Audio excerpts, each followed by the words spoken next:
The carriage jolted to a stop, and Alina Whitmore's heart slammed against her ribs before she even understood why.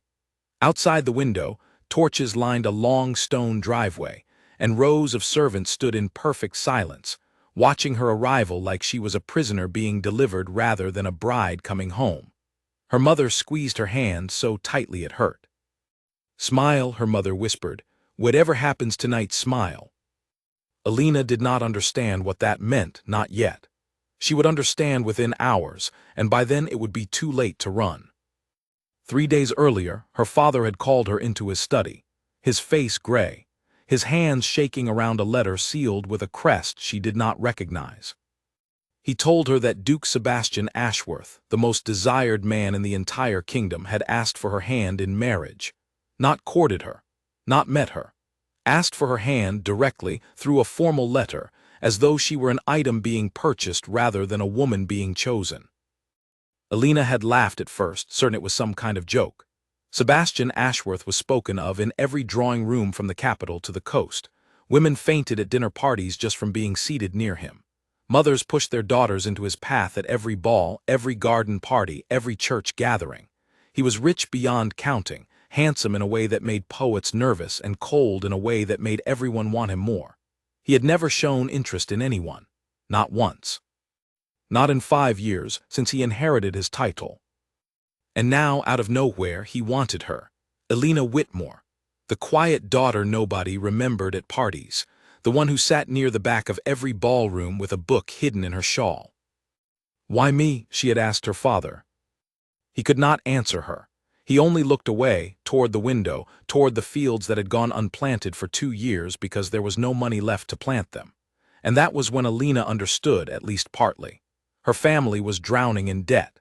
The estate was one bad harvest away from being seized entirely, and somehow, impossibly, this marriage would save them. She did not ask more questions after that. She packed her things in silence, said goodbye to the house she grew up in, and told herself that whatever waited for her at Ashworth Hall, she would face it with her head high. Now, standing at the base of the carriage steps, staring up at the largest home she had ever seen, her resolve wavered for the first time. A tall figure stepped forward from the line of servants. He wore black, tailored perfectly to his frame, and even in the low torchlight, Alina could see why every woman in the kingdom lost her senses around him. His face was carved like something out of a painting, sharp jaw, deep-set eyes, dark hair swept back without a single strand out of place. But it was his expression that struck her hardest. There was nothing warm in it, nothing curious. He looked at her the way a man looks at a document he is about to sign, not the way a groom looks at his bride. "Lady Whitmore," he said, his voice smooth and utterly without feeling, "you are late." "The roads were difficult, Your Grace," she answered, forcing steadiness into her voice. He studied her for a long moment, long enough that she felt heat rise into her cheeks, though not from any kindness in his gaze. It was the way one studies a stranger, searching for something they expect to find and are almost disappointed not to. "Come," he said finally, "the staff has been waiting." He did not offer his arm. He turned and walked ahead of her, expecting her to follow, and Alina realized in that moment that this was how the rest of her life would look. Following a man who never turned around to see if she was still there. Inside, the hall was enormous, lit by candles that stretched up 2 full stories, their light catching on gold trim and portraits of ancestors who all seemed to share the same unreadable expression as the Duke. The staff lined up along the entrance, dozens of them, all bowing as she passed. A woman with silver hair and kind eyes stepped forward and introduced herself as Mrs. Bramwell, the housekeeper, the only person that night who looked at Alina with something like sympathy. "You must be tired, my lady," Mrs. Bramwell said gently. "Shall I show you to your chambers before the ceremony tomorrow?" "The wedding is tomorrow?" Alina asked, surprised. She had assumed there would be time, at least a few days, to settle in, to understand the strange new world she had entered. "His Grace wished it to be soon," Mrs. Bramwell said, and something flickered across her face before she caught herself. "Very soon." Alina wanted to ask why. She wanted to ask 100 things. But Sebastian was already halfway down the hall, speaking in low tones to a man who looked like a steward, and no one seemed inclined to explain anything to her at all. That night, alone in a guest chamber larger than her entire bedroom back home, Alina sat by the window and looked out over ground she could not see the end of. Somewhere out there, beyond the gardens and the black shapes of distant trees, was the life she used to know. Small, simple, poor, but hers. She wondered, not for the first time that day, what kind of man asked for a stranger's hand in marriage without ever meeting her, without ever writing her a single personal word, without ever once looking like he wanted her there at all. A knock came at her door. She expected Mrs. Bramwell or perhaps a maid bringing supper. Instead, when she opened it, Sebastian stood in the hallway, still dressed exactly as before, not a single thing about him softened by the late hour. "I wanted to make certain you understood the terms," he said, without any greeting.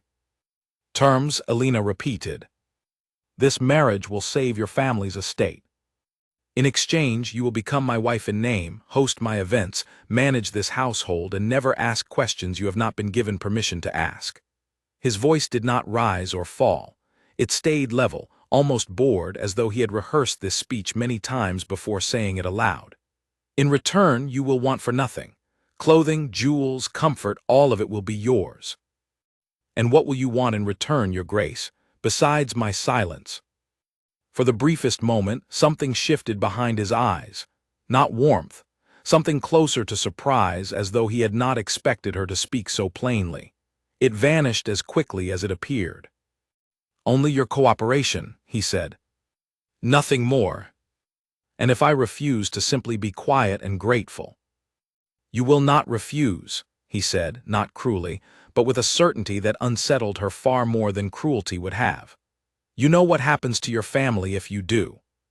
He turned to leave, then paused, his hand resting on the doorframe. For a moment Alina thought he might say something else, something real. Instead he only said, "The ceremony begins at noon. Try to rest, Lady Whitmore. Tomorrow you become a duchess. Most women would consider that the happiest day of their lives." He walked away down the long corridor, his footsteps fading into the vast silence of the house, and Alina closed the door slowly behind him. She pressed her back against the wood and stared at the enormous, unfamiliar room around her. And for the first time since her father had handed her that letter, she allowed herself to cry. Not out of fear, not entirely, but out of the strange, hollow ache of being wanted so badly by a man who did not seem to want her at all. She did not sleep much that night. She lay awake replaying his words, searching for some hidden kindness in them and finding none. She thought of the way the servants had looked at her with pity rather than joy, the way Mrs. Bramwell's expression had faltered when she mentioned the wedding, the strange urgency behind a marriage arranged in mere days. Something was wrong here. She could feel it the way one feels a storm building long before the first raindrop falls. Sebastian Ashworth wanted her at Ashworth Hall for reasons that had nothing to do with love, nothing to do with even simple companionship. And whatever those reasons were, he had no intention of telling her. Just before dawn, exhaustion finally pulled her toward sleep. Her last waking thought was not of her family, or the estate she had saved, or even of the man she was about to marry. It was of the strange, brief look on his face when she had challenged him. The flicker of surprise, quickly buried. As though somewhere beneath all that ice, there was a man who had not expected his quiet, overlooked bride to have a spine of her own. Alina closed her eyes and told herself that whatever waited for her tomorrow, she would meet it standing tall. She had already lost the freedom to choose her own life. She would not lose herself along with it. Outside her window, the first pale light of morning began to rise over Ashworth Hall, and somewhere deep within its cold stone walls, a wedding no one seemed truly happy about was already being prepared. By the time the sun had fully risen, the house was already moving.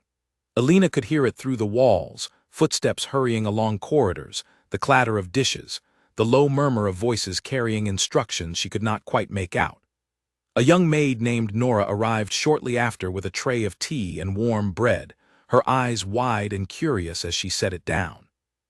"You slept well, my lady," Nora asked, though her tone suggested she already knew the answer was no. Well enough, Elena lied. Nora hesitated at the door, glancing back once as though she wanted to say something more. Elena noticed the way her fingers twisted together, the way her gaze darted toward the hallway before she finally spoke. His Grace does not usually rush into things, Nora said quietly. Not ever, my lady, not once in all my years here. What do you mean? But Nora only shook her head, as if she had already said too much, and hurried from the room before Elena could press further. The words lingered long after the door clicked shut. Not once in all my years here. Whatever had changed in Sebastian Ashworth's carefully guarded world, it had changed suddenly, and it had changed because of her arrival, or perhaps because of something that had happened just before it. Elena dressed slowly that morning, her fingers trembling slightly as she fastened the buttons of the pale blue gown laid out for her. A gift, she was told, chosen personally by the Duke himself. It fit her perfectly, which struck her as strange. He had never seen her before yesterday. How had he known her size so precisely, down to the smallest detail? She pushed the thought aside, telling herself there were tailors skilled enough to guess such things, though some quiet part of her did not believe it. When Mrs. Bramwell came to walk her toward the chapel, the older woman paused at the door and took both of Elena's hands in her own. Whatever you hear today, whatever you see, Mrs. Bramwell said softly, remember that you are stronger than you know, my lady.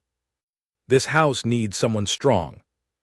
Before Elena could ask what she meant, the housekeeper had already turned, leading her down the grand staircase toward the ceremony that would change the course of her entire life.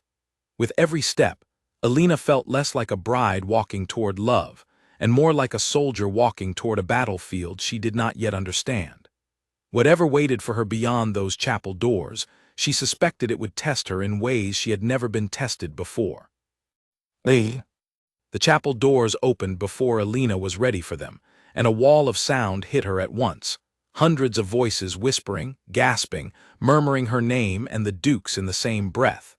The pews were packed far beyond what she expected. She had assumed a quiet, private ceremony given how quickly it had been arranged.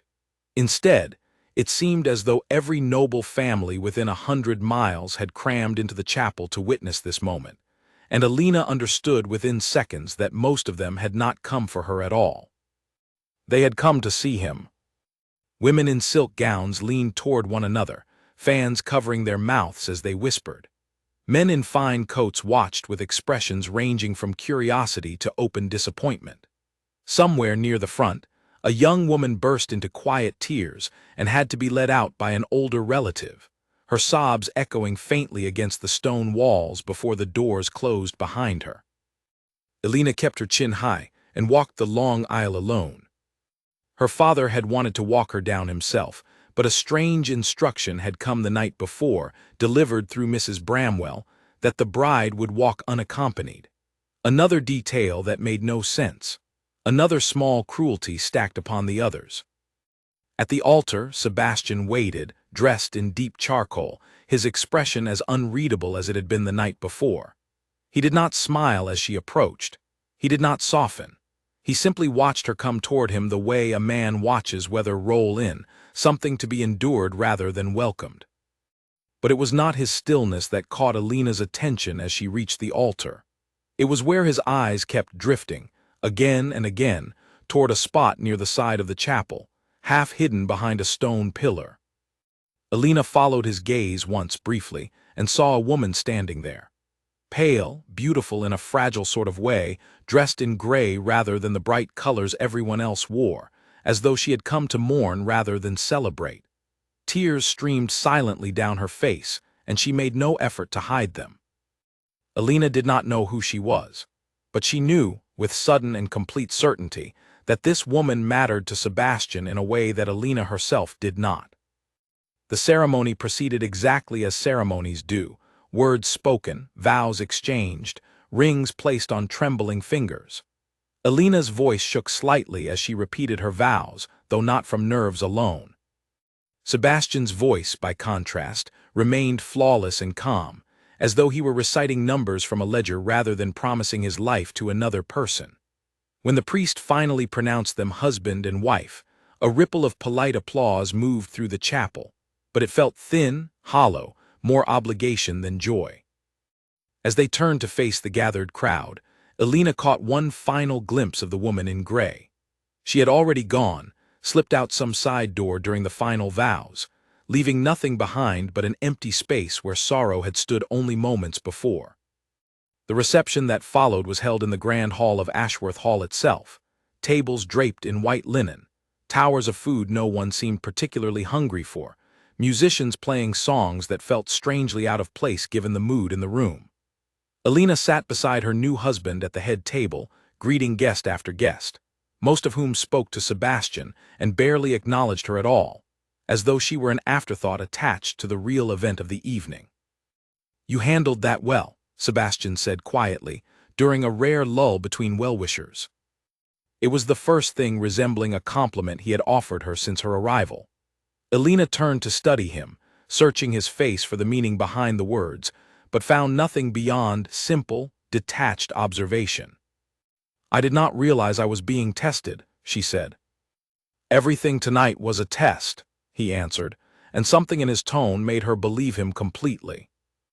"And the woman in gray," Alina said carefully, watching his reaction closely. "Was she part of the test as well?" His entire body went still. For one brief second the mask slipped entirely, and Alina saw something raw underneath it, something that looked almost like pain.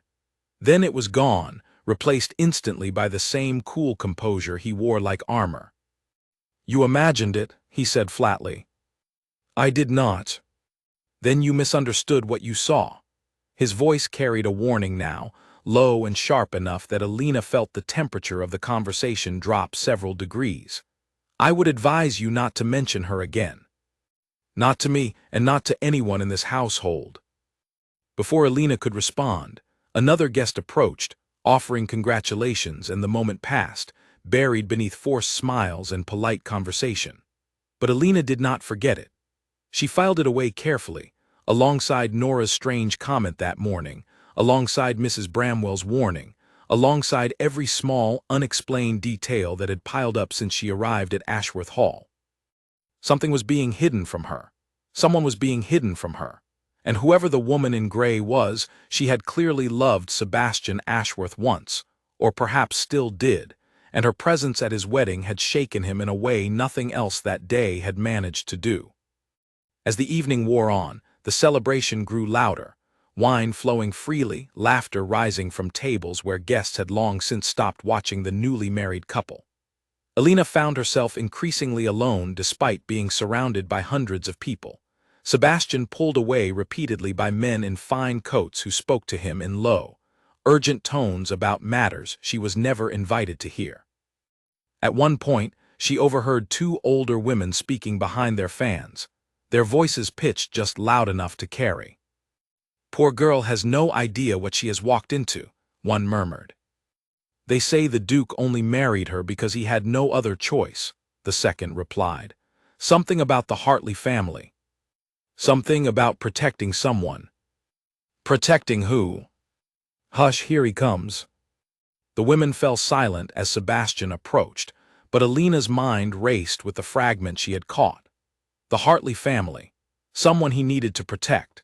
It could not be a coincidence that the woman in gray had appeared exactly as those words suggested, weeping quietly at the edge of a wedding that seemed to bring her nothing but grief. By the time the final guests departed, the sky outside had turned fully dark, and Alina felt exhausted down to her bones, not from physical effort but from the sheer weight of holding herself together in front of hundreds of strangers who all seemed to know more about her own marriage than she did. Sebastian walked her toward the grand staircase in silence, the warmth of celebration fading quickly behind them, replaced by the cold, echoing quiet of the empty hall. Alina assumed, foolishly perhaps, that whatever waited upstairs would at least bring some measure of privacy, some chance to finally speak honestly with the man she had just married. Instead, at the base of the staircase, Sebastian stopped. "Mrs. Bramwell will show you to your chambers," he said, his voice returning fully to the cold, formal tone he had used the night before. "My chambers," Alina repeated slowly, "not ours." You will have your own rooms, permanently." He said it plainly, without any softening, as though discussing the weather rather than the terms of their marriage. "I will not be joining you tonight. Nor any night, unless circumstances require otherwise." Alina stared at him, waiting for some explanation, some flicker of the man who had briefly slipped through his mask earlier that evening. None came. "You said this marriage would be real," she said quietly. "In front of the entire chapel you swore vows to me." "The marriage is real enough for the world to see," he answered. "That is all that matters." "And what about what matters to me?" Something flickered behind his eyes again, quick and sharp, but he mastered it before it could fully surface. "You will grow accustomed to this arrangement, Lady Ashworth. Most women in your position would count themselves fortunate." "I am not most women," Alina said, her voice steady despite the humiliation burning through her chest. Several servants still lingered nearby, close enough to hear every word, and she could feel their eyes on her, could feel the pity radiating from Mrs. Bramwell where she stood waiting at the base of the stairs. Sebastian studied her for a long moment, something unreadable passing across his features.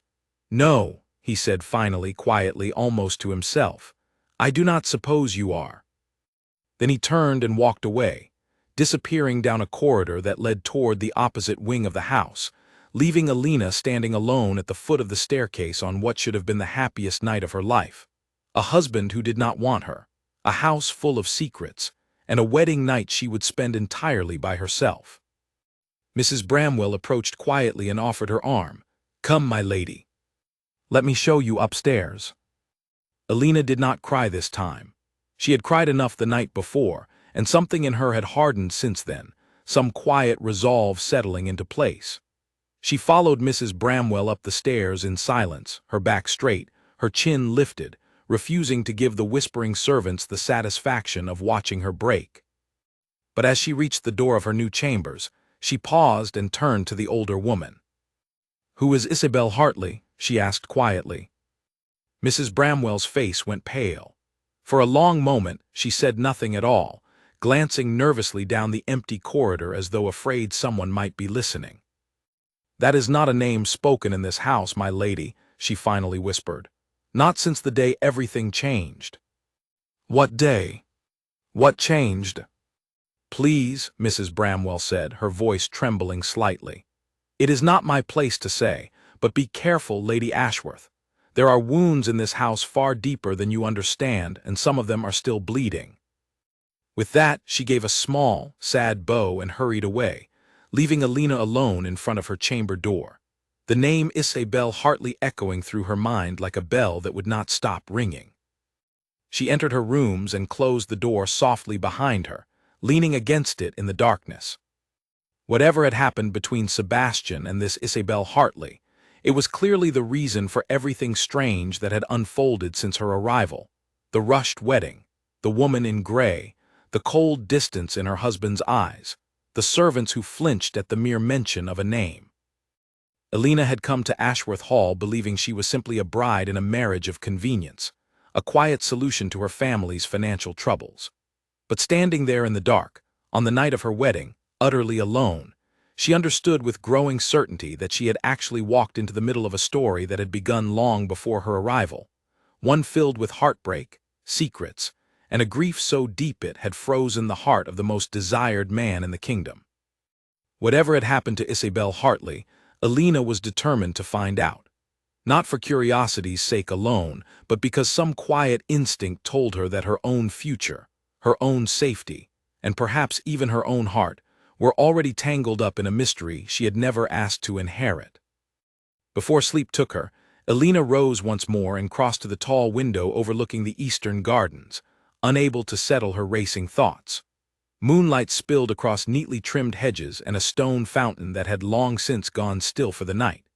She pressed her palm against the cold glass and let her mind wander back over every strange moment of the day, searching for a pattern, a thread she could pull to make sense of it all. A rushed wedding. A grieving woman in gray, watching from behind a pillar as though she did not belong yet could not stay away. A name that made a kind housekeeper's face go pale with fear. a husband who could not look at his bride without his eyes drifting toward the past. Alina had grown up reading about grand romances in the few books she owned, stories where dukes fell instantly in love with overlooked young women and swept them into lives of passion and adventure. She had never truly believed such things happened in reality, not to ordinary girls like herself. And now, standing in this cold, unfamiliar house, she understood why. Reality was far messier than any story. It came tangled in grief, in secrets, in the quiet cruelty of people trying to protect themselves from being hurt again. She thought of her family back home, likely already celebrating the news that the estate was saved, unaware of the strange, hollow arrangement their daughter had walked into. She could not tell them the truth, not yet. They had suffered enough. Whatever burden this marriage carried, Alina decided she would bear it alone, at least until she understood exactly what she was facing. A soft sound from the corridor outside drew her attention, footsteps pausing just beyond her door, then moving away again. Alina's pulse quickened. She crossed the room quietly and pressed her ear against the wood, listening to the fading footsteps disappear down the hallway. When she finally opened the door and peered out, the corridor stood empty, lit only by the low, flickering glow of wall sconces. On the floor just outside her threshold lay a single white rose, its stem wrapped in a plain ribbon, no note attached. Alina stared at it for a long moment before bending down to pick it up. She turned it over in her hands, searching for any sign of who might have left it, but found nothing. It could have been a servant's small kindness. It could have been something else entirely. She carried it inside and set it gently on the table beside her bed, unable to shake the feeling that someone in this house, perhaps even Sebastian himself, was reaching out to her in the only way he knew how, quietly, secretly, without ever having to admit it aloud. It was a small thing, a single flower in an otherwise cruel and lonely night. But it was enough, just barely, to keep the last of her resolve from crumbling entirely. She climbed into the enormous, empty bed that night and stared up at the shadowed ceiling for a long time before sleep finally took her. Somewhere in the vast house around her, behind one of its many locked doors, Sebastian Ashworth sat alone as well, staring at a single folded letter he had kept hidden for over a year, one that bore Isabel Hartley's handwriting, and a warning he had never told a living soul. Morning came with sharp knocking that pulled Alina from restless sleep, her body stiff from a night spent tangled in cold sheets and colder thoughts. Nora entered without waiting for a reply, her face pale, her hands trembling as she set down a tray that rattled softly with her nerves. "My lady, you must come quickly," Nora said. "Something has happened." Alina sat up immediately, alarm cutting through the fog of sleep. "What is it?" "There has been a break-in, my lady, in the East Wing in His Grace's private study. Nothing appears stolen, but the room has been torn apart, papers everywhere, drawers broken open." Nora's voice shook. "His Grace is furious. He has locked himself inside with the steward and will not speak to anyone." Alina dressed as quickly as she could manage without assistance, her mind racing. A break-in on the very morning after her wedding felt impossible to dismiss as coincidence. She thought immediately of the letter Mrs. Bramwell had refused to discuss, of the name that made servants flinch, of the woman in gray who had wept silently at the edge of the ceremony. Whatever secret Sebastian Ashworth was protecting, someone else clearly wanted it uncovered just as badly as Alina did. She made her way toward the East Wing, following the hurried footsteps of servants who seemed unusually anxious that morning, whispering to one another in tight clusters before falling silent whenever Alina passed. Outside the study, she found Mrs. Bramwell standing guard, her expression tense. "You should not be here, my lady," the housekeeper said gently, but Alina did not move. "This is my home now as well," Alina replied. "If something has happened within these walls, I have every right to know what it is." Before Mrs. Bramwell could argue further, the study door opened, and Sebastian stepped out, his composure cracked in a way Alina had not seen before. His hair was disheveled, his jaw tight, and for the first time since her arrival, he looked less like an untouchable duke, and more like a man carrying a weight too heavy to hide any longer. "Go back to your chambers," he said sharply, not even meeting her eyes. Not until you tell me what happened. This does not concern you. It concerns me the moment it happens inside the house I now live in, Alina said firmly, standing her ground despite the servants watching nearby. You married me yesterday in front of hundreds of witnesses.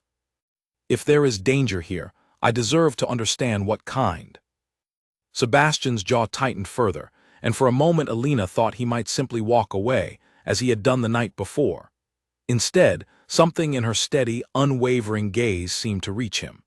He glanced briefly at the gathered staff, then back at her, and with visible reluctance gestured for her to step inside the study. The room was in chaos. Papers scattered across the floor, drawers pulled from their cabinets and left hanging open, a portrait knocked askew on the wall. Whoever had searched this room had done so with purpose, not the careless destruction of an ordinary thief, but the deliberate thoroughness of someone hunting for something specific. What were they looking for? Alina asked quietly once the door had closed behind them. Sebastian did not answer immediately. He moved to his desk, righted a fallen chair, and stood staring down at the wreckage of his private space as though trying to decide how much truth he could afford to give her. There are people, he said finally, choosing his words with obvious care, who believe I possess certain documents. Documents that could cause significant harm to someone I care about were they to fall into the wrong hands. Isabel Hartley, Alina said softly. His head snapped up, sharp and startled, and for a long, tense moment he simply stared at her. Where did you hear that name? Servants whisper, Alina said, choosing not to name Mrs. Bramwell directly, unwilling to place the older woman in danger for a moment of honesty. And I saw her at our wedding. The woman in gray weeping near the pillar. I am not foolish, Sebastian. I can see when a man's heart is somewhere else entirely. He was quiet for a long moment, his gaze drifting toward the scattered papers on the floor, and when he finally spoke again, his voice had lost some of its usual iron control. Isabel and I were promised to one another once, he admitted, the words seeming to cost him something as he said them. Before either of our families understood the danger that promise would bring. Her father crossed powerful people in matters of business, matters I will not detail here, and paid for it with his life. Isabel would have paid the same price, had I not found a way to protect her. And that way was marrying me, Alina said, the pieces finally beginning to lock into place. Partly, he admitted. A rushed, unexpected marriage to someone entirely unconnected to the Hartley family created enough confusion, enough distraction, to give Isabel time to disappear safely. The people hunting her needed to believe my attention, my resources, my protection had shifted elsewhere entirely. Marrying you convinced them of exactly that. Alina absorbed this slowly, anger and understanding tangled together inside her chest. So I am not your wife, she said quietly. I am a shield. You are my wife, Sebastian said, and for the first time real emotion cracked through his careful voice. The marriage is legal, permanent, and binding under every law of this kingdom, but I will not pretend the timing, the urgency, was born from anything but necessity. And last night, Alina pressed, refusing to let the subject drop now that the truth had finally begun spilling free. Was that necessity as well, leaving me alone on our wedding night in front of the entire household? Something flickered across his face, something that looked almost like shame, though he mastered it quickly. I did not think it wise to pretend at intimacy we do not share. It seemed crueler to offer false warmth than honest distance. You do not know me well enough to decide what would be crueler for me, Alina said, her voice rising slightly despite her effort to remain composed. You have never once asked what I want, what I feel, whether I am frightened or angry or simply exhausted from being treated like a piece on someone else's game board. Sebastian said nothing for a long moment, and Alina watched something shift behind his eyes, some internal battle she could not fully read. Whatever conclusion he reached, he did not share it aloud. Instead, he gestured toward the scattered papers. Whoever broke into this study last night, he said, steering the conversation back toward safer ground, was searching for evidence connecting me to Isabel's current location. If they found nothing, and I believe they did not, then she remains safe for now. But this house is no longer as secure as I once believed. Who are these people? Elena asked. The ones hunting her. Sebastian hesitated, glancing toward the door as though even the walls themselves might be listening. The Kingsley family, he said finally, his voice dropping low. They control shipping routes along the eastern coast, routes that made them extraordinarily wealthy through means that would not survive close inspection by the Crown. Isabel's father discovered proof of their smuggling operations before his death. That proof still exists somewhere, and Edmund Kingsley believes I know where. Do you? Sebastian met her eyes directly for the first time since she had entered the room. No, he said. I destroyed what little I knew for Isabel's safety months ago, but Kingsley does not believe that, and he will not stop searching until he is either satisfied or dead.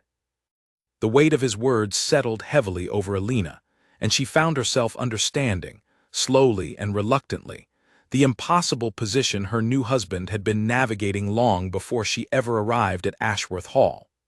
He was not simply a cold, uncaring man who had married her out of convenience. He was a man drowning in secrets, trying desperately to protect someone he loved while a dangerous family circled ever closer. And now, whether he intended it or not, Elena had been pulled directly into the middle of that danger as well. You should have told me this before the wedding, she said quietly, though the anger in her voice had softened into something closer to weary understanding. Would you have agreed to marry me knowing the truth? He asked. Elena considered the question honestly before answering. I do not know, she admitted, but I would have at least understood what I was walking into. Instead, you let me believe I had simply married a cold, uninterested man, when in truth I had married one caught in the middle of something far more dangerous than heartbreak. Sebastian studied her for a long moment, something unreadable moving behind his careful expression. I am sorry, he said finally, the words clearly unfamiliar in his mouth, as though he rarely if ever had cause to speak them.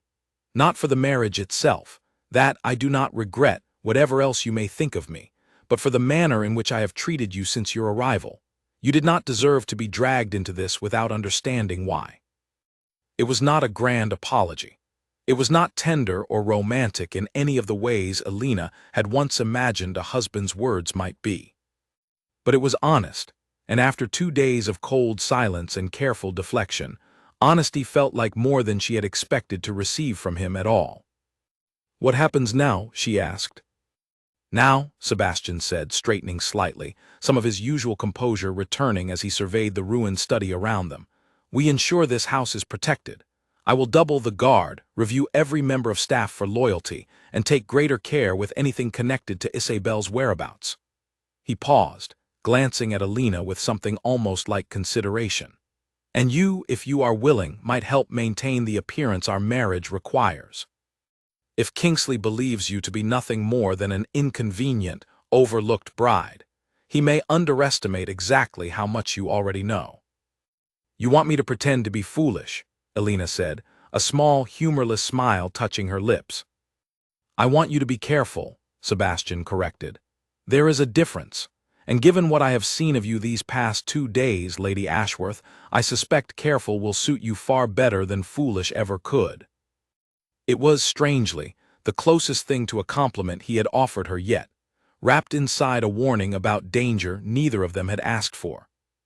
Elena left the ruined study that morning with far more understanding than she had entered it with, but also far more fear, a fear that settled deep in her chest and refused to fully leave for the rest of that long, uneasy day.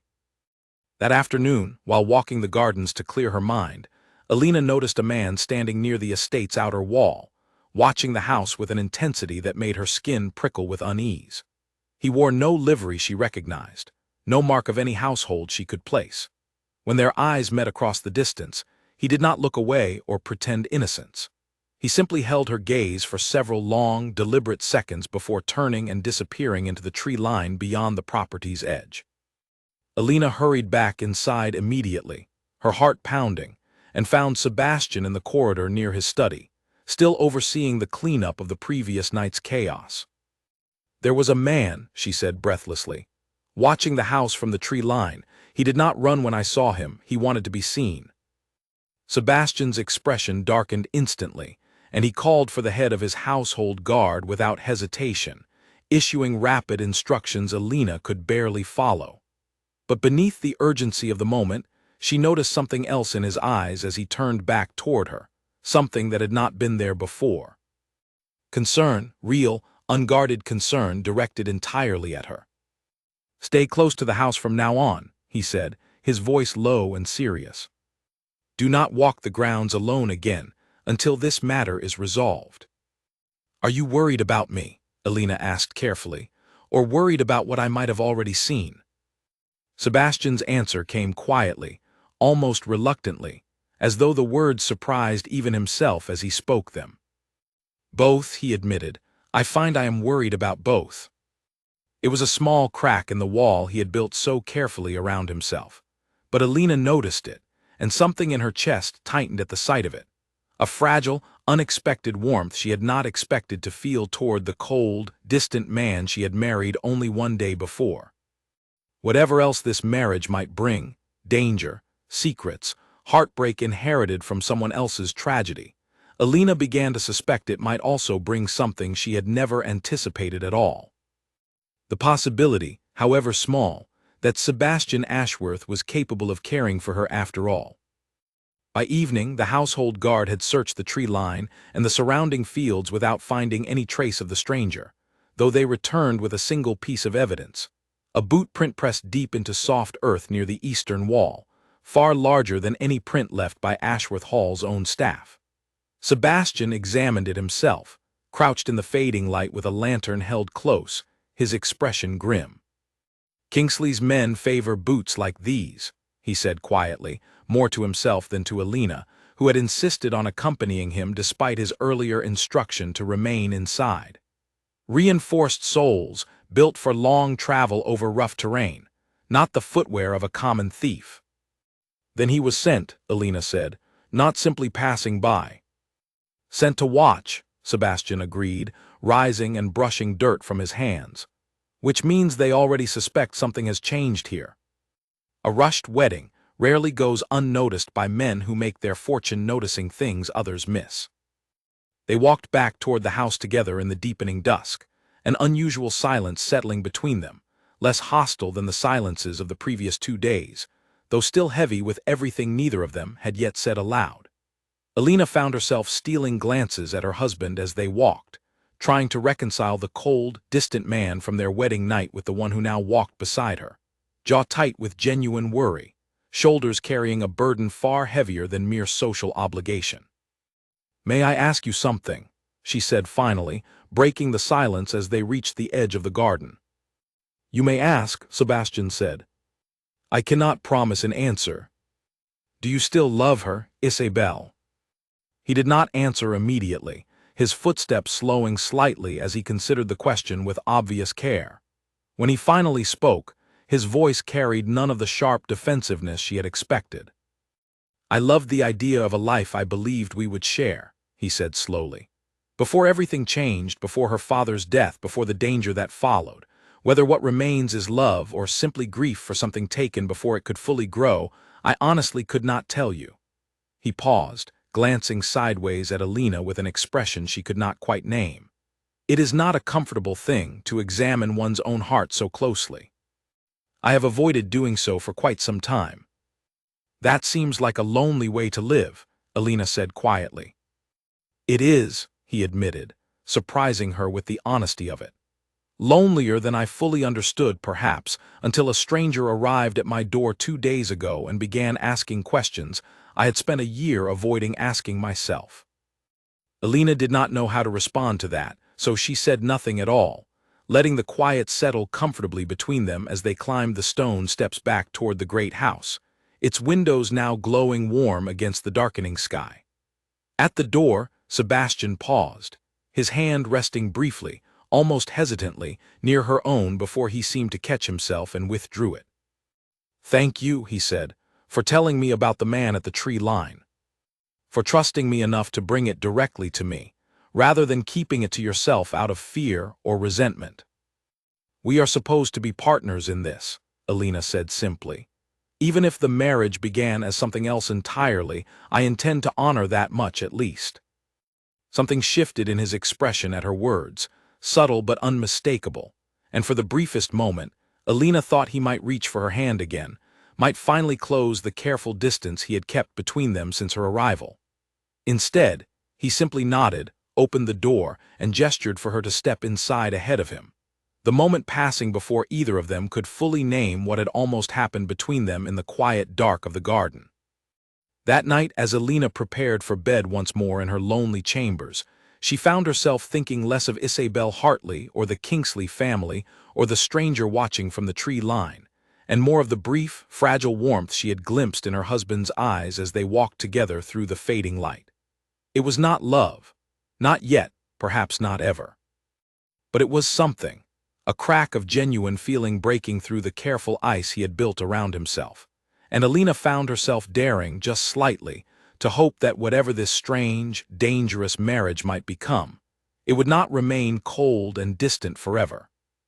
A week passed at Ashworth Hall, and with it came a strange, uneasy rhythm that Alina had not expected to settle into so quickly. Guards now patrolled the grounds day and night, their presence a constant reminder of the danger lurking somewhere beyond the estate's walls. Sebastian grew more careful, more guarded in his correspondence, burning letters after reading them and speaking to his steward only behind closed doors. Yet despite the tension, something between Alina and her husband had begun, slowly and cautiously, to shift. He sought her out more often now, not out of obligation but, it seemed, out of genuine interest. He asked her opinion on household matters, listened when she offered suggestions for managing the vast estate, and once, quite unexpectedly, laughed at something she said during dinner, a short, surprised sound that seemed to catch even him off guard. Alina treasured that small moment more than she cared to admit, tucking it away like a keepsake in a drawer she did not yet dare to open too often. But the past would not stay buried for long.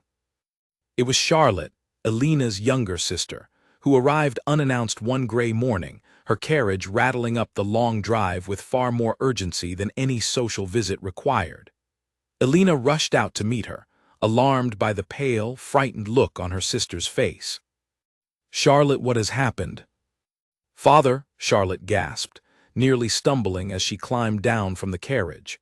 "Men came to the house 3 nights ago. They asked questions about you, about your marriage, about anything you might have told us since arriving here. When Father refused to answer, they threatened him." Alina's blood ran cold. Threatened him how? "They said if the Duke did not hand over certain documents within the month, our family would suffer for his silence. Father sent me here immediately, terrified for both our safety." Charlotte's hands trembled as she spoke. "Alina, what is happening? What have you married into?" Alina brought her sister inside quickly, calling for Mrs. Bramwell to arrange a private room where they could speak without being overheard. As Charlotte recounted the details of the men's visit, their clothing, their manner of speech, their careful, threatening politeness, Alina felt the walls of the careful peace she had begun building at Ashworth Hall crumble away entirely. The Kingsley family had found a new target, her family. She found Sebastian in his study within the hour, interrupting a meeting with his steward without hesitation or apology. "They went after my family," she said, her voice tight with barely controlled fury. "Kingsley's men threatened my father directly in his own home because he could not tell them what they wanted to know." Sebastian's face darkened immediately, all business falling away as he crossed the room toward her. "Is your father safe? Your mother?" "Charlotte." "For now," Alina said, "but they gave him a month to produce documents that, by your own account, no longer even exist." She met his eyes directly, refusing to let fear soften the edge in her voice. "You told me this marriage would protect Isabel. You never once mentioned it might endanger my own family instead." "I did not anticipate this," Sebastian admitted, and for the first time since she had known him, real alarm colored his usually controlled features. Kingsley has always focused his pressure directly on me, on this household. Turning toward your family is a new tactic, one meant to isolate you, to make you doubt whether this marriage was worth the cost. Is it working? Alina asked quietly. Sebastian was quiet for a long moment, studying her with an intensity that made her chest tighten. I hope not, he said finally, his voice lower and more honest than she had ever heard it. Because I find, rather unexpectedly, that I do not wish for you to regret this marriage, Alina. Not anymore. It was the first time he had used her given name instead of her title, and the small intimacy of it settled somewhere deep in her chest, despite the fear still coursing through her. But there was no time to dwell on it. Her family was in danger, and whatever tenderness had begun growing between them would mean nothing if she could not first ensure her parents and sister remained safe. We need to protect them, Alina said firmly. Immediately. Sebastian nodded, already moving toward the door to summon his steward. I will send additional guards to your family's estate today, along with funds to relocate them somewhere more secure until this matter is resolved. Kingsley's reach is wide, but it is not infinite. There are places even he cannot easily follow. And what of the documents he wants? If they truly no longer exist, how do we convince him to stop hunting for something that cannot be found? Sebastian's expression grew grim. That, he admitted, is the question that has kept me awake more nights than I care to count. Kingsley will not simply take my word that the evidence is destroyed. He will keep searching, keep threatening, until he either finds proof it is gone or grows convinced enough of my honesty to abandon the hunt entirely. Neither outcome seems likely without significant risk. Alina thought carefully before speaking again, an idea forming slowly in her mind, one that frightened her even as she considered it. What if we gave him something else to chase? Something convincing enough to draw his attention away from my family, away from Isabel, at least long enough to buy time to find a permanent solution. Sebastian turned to look at her fully, curiosity replacing some of the tension in his expression. What do you have in mind? A trail, Alina said slowly, the idea sharpening as she spoke it aloud. False, but convincing. Something that suggests the documents exist somewhere specific, somewhere Kingsley would need time and resources to search thoroughly. It would not solve the problem permanently, but it might buy enough time to protect my family properly, and perhaps even enough time to find real evidence against Kingsley himself, evidence that could end this threat once and for all rather than simply delaying it. Sebastian studied her for a long moment, something like admiration flickering behind his careful eyes. That is either remarkably clever, he said, or remarkably dangerous, possibly both. Most good plans are, Alina replied, managing a small, tired smile despite the fear still tightening her chest. Over the following days, Alina and Sebastian worked closely together, planning carefully, consulting quietly with the steward and a small circle of trusted staff. Alina found herself surprised by how naturally she and Sebastian fell into partnership, how easily their minds seemed to align once he stopped treating her as a burden to be managed and started treating her as an equal to be consulted. He listened to her ideas with genuine attention, challenged her when he disagreed, and more than once deferred entirely to her judgment on matters where her instincts proved sharper than his own. Charlotte remained at Ashworth Hall during this time, still frightened but gradually calming as she witnessed the careful, deliberate way the household prepared to protect their family. One evening, as the three of them sat together over a quiet dinner, Charlotte studied her sister and the Duke with open curiosity. "You two seem different than I expected," she said carefully. "Father wrote that the marriage was arranged in haste, that the Duke barely knew you before the wedding, but you speak to one another like old friends." Alina glanced at Sebastian, uncertain how to answer, but he spoke first, his voice steady and surprisingly warm. "Your sister," he said, "has proven herself far more capable than I gave her credit for when we first married. I find myself grateful, more than I expected to be, for whatever circumstance brought her into this house."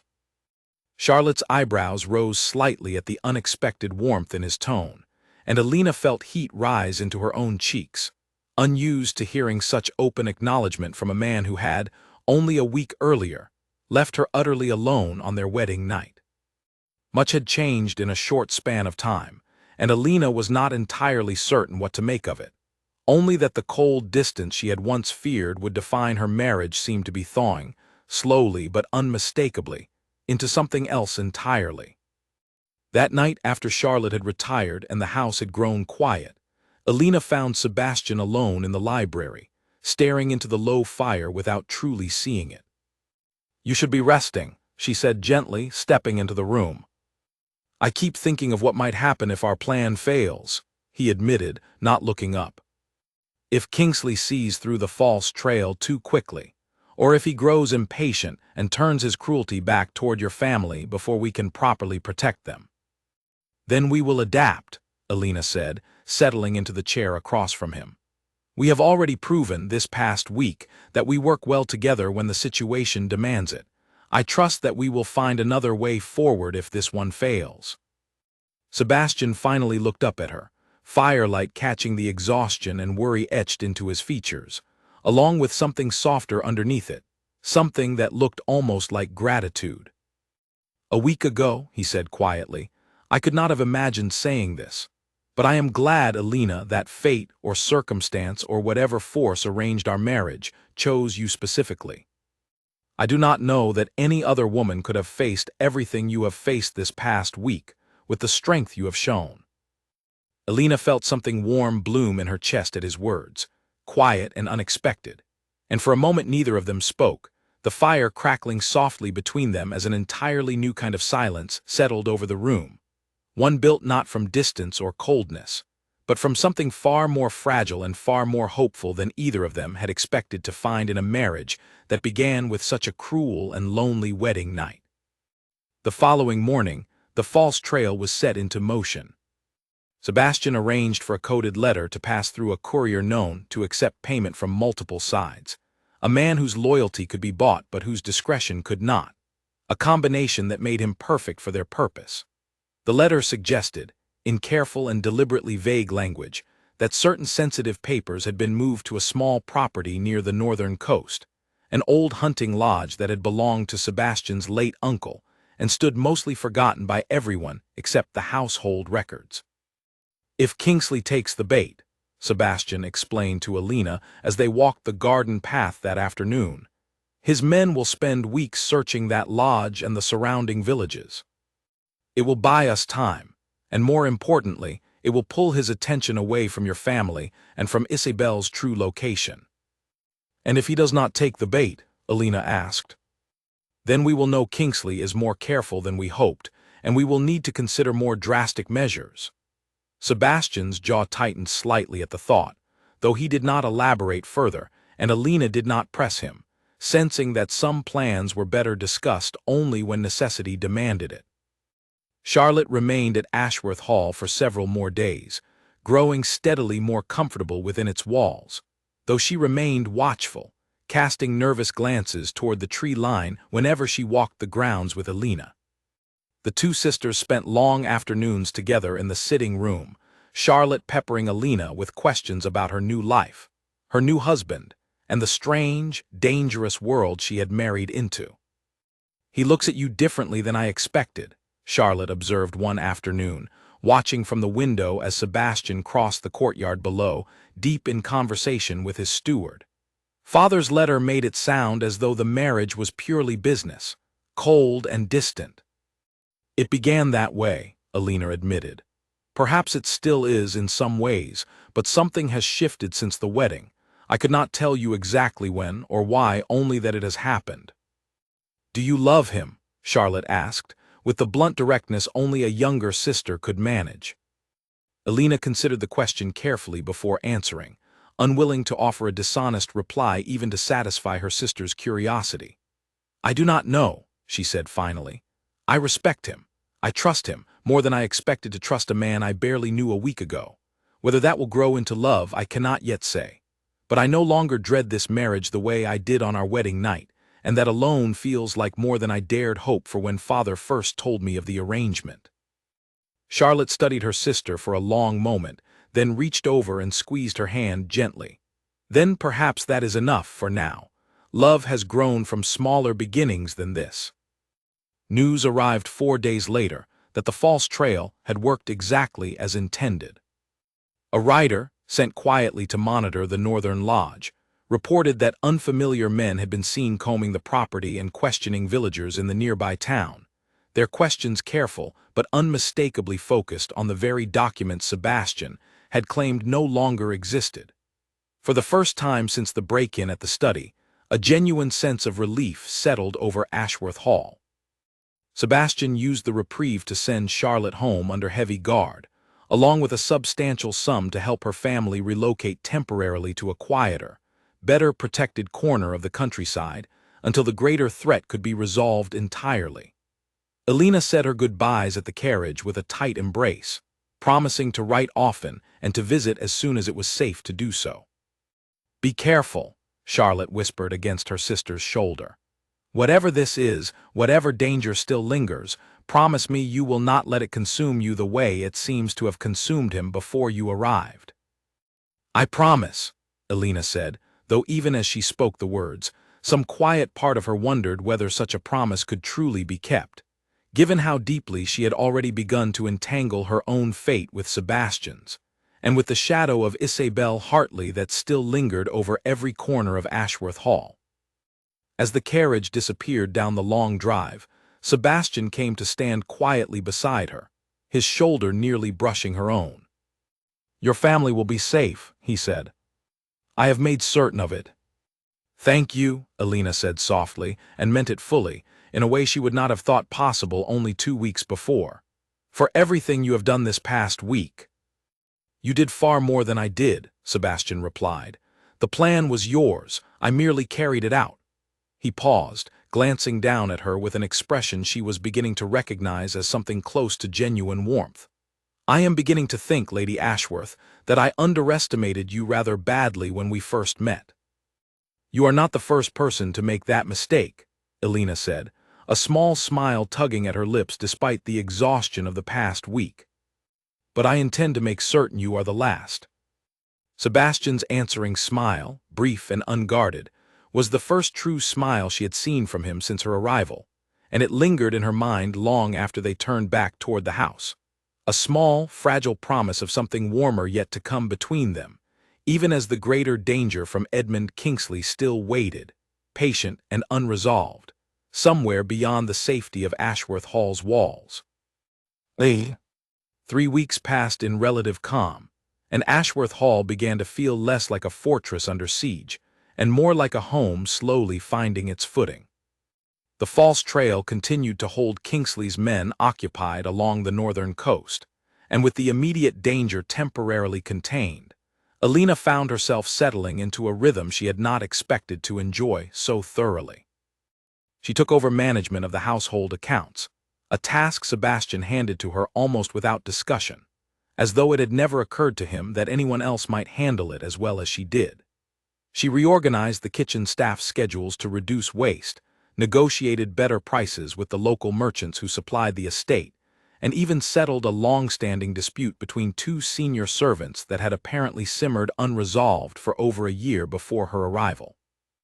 Mrs. Bramwell, once cautious and guarded around her, began seeking her out regularly for advice, her earlier pity replaced by something closer to genuine respect. Sebastian noticed the changes too. Alina caught him more than once watching her from across a room with an expression she could not quite name, something between curiosity and quiet admiration, though he always looked away quickly whenever she met his gaze directly, as though caught doing something he had not meant to be seen doing. Their evenings had changed as well. What had once been silent, stilted dinners eaten in careful politeness had slowly transformed into something warmer. Sebastian began lingering afterward, drawn into conversations about books, about the estate, about small memories from childhoods that could not have been more different from one another. Alina learned that he had lost his own parents young, raised largely by a strict but well-meaning uncle who had taught him to guard his heart as carefully as he guarded the family's fortune.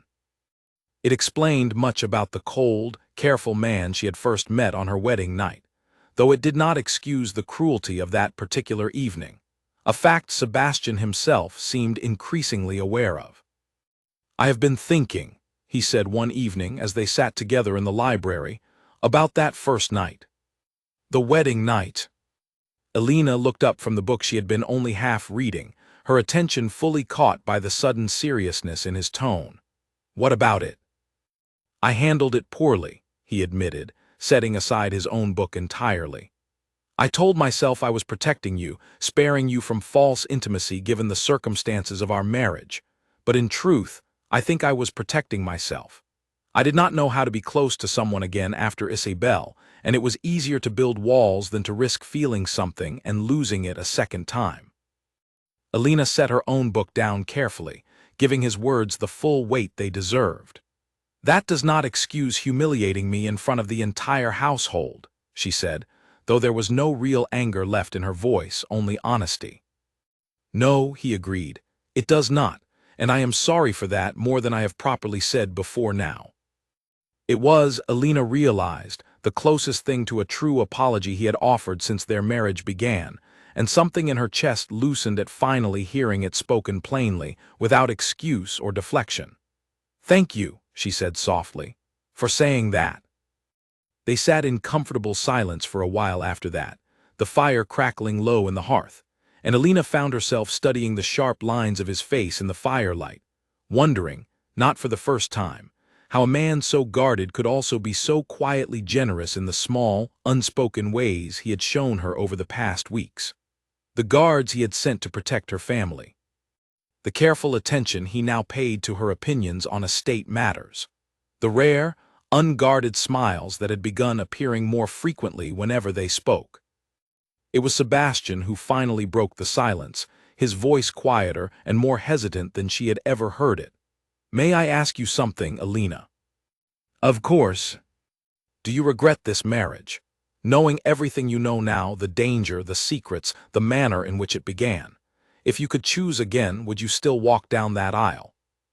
Alina considered the question seriously, unwilling to offer a flippant or dishonest answer to something clearly weighing on him so heavily. "I regret how it began," she said finally. "I regret the loneliness of that first night, and the fear these past weeks have brought into my family's life. But I do not regret you, Sebastian. Not anymore. Whatever else this marriage has cost me, it has also shown me a man far more thoughtful, far more capable of care, than the cold stranger who greeted me on my wedding night." Something shifted in his expression at her words, raw and unguarded in a way she had rarely seen from him. He reached across the small space between their chairs, and hesitantly took her hand in his own, his fingers warm and slightly trembling against her skin. "I did not expect this," he admitted quietly. "Any of it. I married you believing I was simply solving a problem, protecting Isabel through the most efficient means available. I did not anticipate that the solution to one problem might become the answer to a loneliness I had carried far longer than I ever admitted, even to myself." Alina's heart raced at his words, at the warmth of his hand around hers, at the vulnerability so plainly written across his usually careful features. "Sebastian," she began, uncertain exactly what she meant to say, only that the moment felt significant, fragile, the kind of moment that might change everything that followed. Before she could finish, a sharp knock interrupted them, and Mrs. Bramwell entered hurriedly, her face pale with alarm. "Your Grace, my lady, forgive the interruption," she said breathlessly. "A rider has just arrived from the Northern Lodge. He says it is urgent, that you must hear his report immediately." Sebastian rose at once, his expression shifting instantly from tender vulnerability back to sharp, focused command, though he kept hold of Alina's hand a moment longer than necessary before finally releasing it. "Send him in." The rider entered moments later, mud-splattered and clearly exhausted from hard travel, his expression grave as he addressed Sebastian directly. "Your Grace, the men searching the Northern Lodge have grown suspicious. They questioned a servant who let slip that no documents had ever actually been stored there. We believe they now understand the trail was false." Alina felt her stomach drop. "How much time do we have?" she asked. "Impossible to say with certainty, my lady," the rider admitted. but given how quickly Kingsley's men move when angered, I would not expect more than a few days before their attention turns back toward Ashworth Hall itself. Sebastian's jaw tightened, the warmth of moments before replaced entirely by grim, calculated focus. He thanked the rider, dismissed him to rest and eat, and turned back toward Alina, his expression heavy with the weight of what lay ahead. "We need a new plan," he said, "one that does more than simply delay Kingsley. We need something that ends this threat permanently, before he decides to stop chasing false trails and start hunting for real answers wherever he believes they might be found, including here, and including you." "What kind of plan?" Alina asked, steadying herself against the sudden return of fear that had briefly receded over these past peaceful weeks. Sebastian was quiet for a long moment, clearly turning something difficult over in his mind before finally speaking. "There is a man," he said slowly, "a former associate of Isabel's father, who may still hold copies of the original evidence against Kingsley's smuggling operations. I have avoided contacting him until now, fearing it would draw Kingsley's attention directly toward the true evidence rather than away from it. But given what we have just learned, I believe the time for caution alone has passed." "Where is this man?" "In the capital," Sebastian said, "living quietly under a different name, protected, I hope, by the same care Isabel herself has relied upon these past months. If I can reach him, convince him to finally hand over what remains of the evidence, we could take it directly to the Crown ourselves, exposing Kingsley's crimes publicly before he has any further chance to threaten either of our families." "That sounds dangerous," Alina said carefully. "It is," Sebastian admitted. "Traveling to the capital, meeting with someone Kingsley may already be watching, risking exposure of Isabel's protector in the process. But remaining here, waiting for Kingsley's suspicion to sharpen into certainty, seems far more dangerous still." Alina thought carefully before responding, weighing the fear rising in her chest against the steady resolve that had carried her through every difficult moment since arriving at Ashworth Hall. "Then we go together," she said finally. Sebastian's eyes widened slightly, clearly not having expected such a response. "Alina, this is not a request I intended to make of you. The capital carries its own dangers, and I would rather leave you here protected than risk your safety on such an uncertain journey. You said yourself that Kingsley may soon turn his attention back toward Ashworth Hall," Alina countered. "If that is true, remaining here offers no greater safety than traveling with you. And beyond that," she added, softer now, "I do not wish to be left behind again, waiting alone while you face danger without me. We are meant to be partners in this marriage, Sebastian, in danger as much as in safety. I intend to honor that, whatever it costs." For a long moment, Sebastian simply looked at her, something complicated and deeply moved passing behind his careful eyes. Then slowly he nodded. "Very well," he said quietly. "We travel together, but you will follow my instructions carefully once we arrive, Alina. This is not a matter I intend to be careless about, not with your safety at stake." "Agreed," Alina said, relief and apprehension tangled together in equal measure as the weight of their decision settled fully between them. They spent the following days preparing carefully for the journey, Sebastian arranging discreet transportation, and lodging under false names, Alina packing only what was necessary while ensuring the estate remained in capable hands during their absence. Mrs. Bramwell, though clearly worried, promised to maintain strict vigilance over Ashworth Hall's security while they were away, and additional guards were stationed at every entrance to the property as a precaution against any attempt Kingsley's men might make in their absence.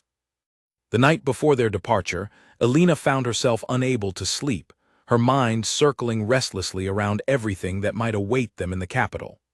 A soft knock came at her door sometime past midnight, and when she opened it, she found Sebastian standing in the corridor, still dressed, clearly as sleepless as she was. "I could not rest either," he admitted before she could ask. "May I come in, just to talk, nothing more?" Alina stepped aside, allowing him into her chambers for the first time since her arrival at Ashworth Hall, the quiet significance of the moment not lost on either of them. They sat together near the window, watching moonlight fall softly across the darkened gardens below, and spoke quietly of everything and nothing, fears about the journey ahead, memories of childhood spent far apart from one another, small hopes neither of them had dared voice fully until that fragile, honest hour. "Whatever happens in the capital," Sebastian said eventually, his voice low and serious in the moonlit quiet, "I want you to know that these past weeks, difficult as they have been, have given me something I did not expect to find again after Isabel. A partner, a friend, perhaps, given enough time, something more than that as well." Alina's heart swelled at his words, warm and hopeful despite the danger waiting for them beyond the safety of Ashworth Hall's walls. "Whatever happens," she echoed softly, "I am glad it is you I am facing it with." They sat together until the earliest hours of morning, and though neither of them spoke of it directly, something had shifted fully between them that night. A quiet, fragile bond forged not through grand declarations, but through shared danger, shared honesty, and the slow, patient work of two guarded hearts learning, cautiously, to trust one another at last. Dawn arrived too quickly. Alina rose after only a few hours of sleep, her body heavy with exhaustion but her mind sharp with anticipation for the journey ahead. She dressed in plain, sturdy traveling clothes rather than the fine gowns she had grown accustomed to wearing around the estate, aware that anonymity would serve them better than elegance where they were headed. Mrs. Bramwell met her in the hallway, pressing a small bundle of dried herbs and a folded letter into her hands. "For strength on the road, my lady," the housekeeper said, nodding toward the herbs, "and the letter is for his grace, though I trust you to see it delivered safely should anything happen to me while you are away."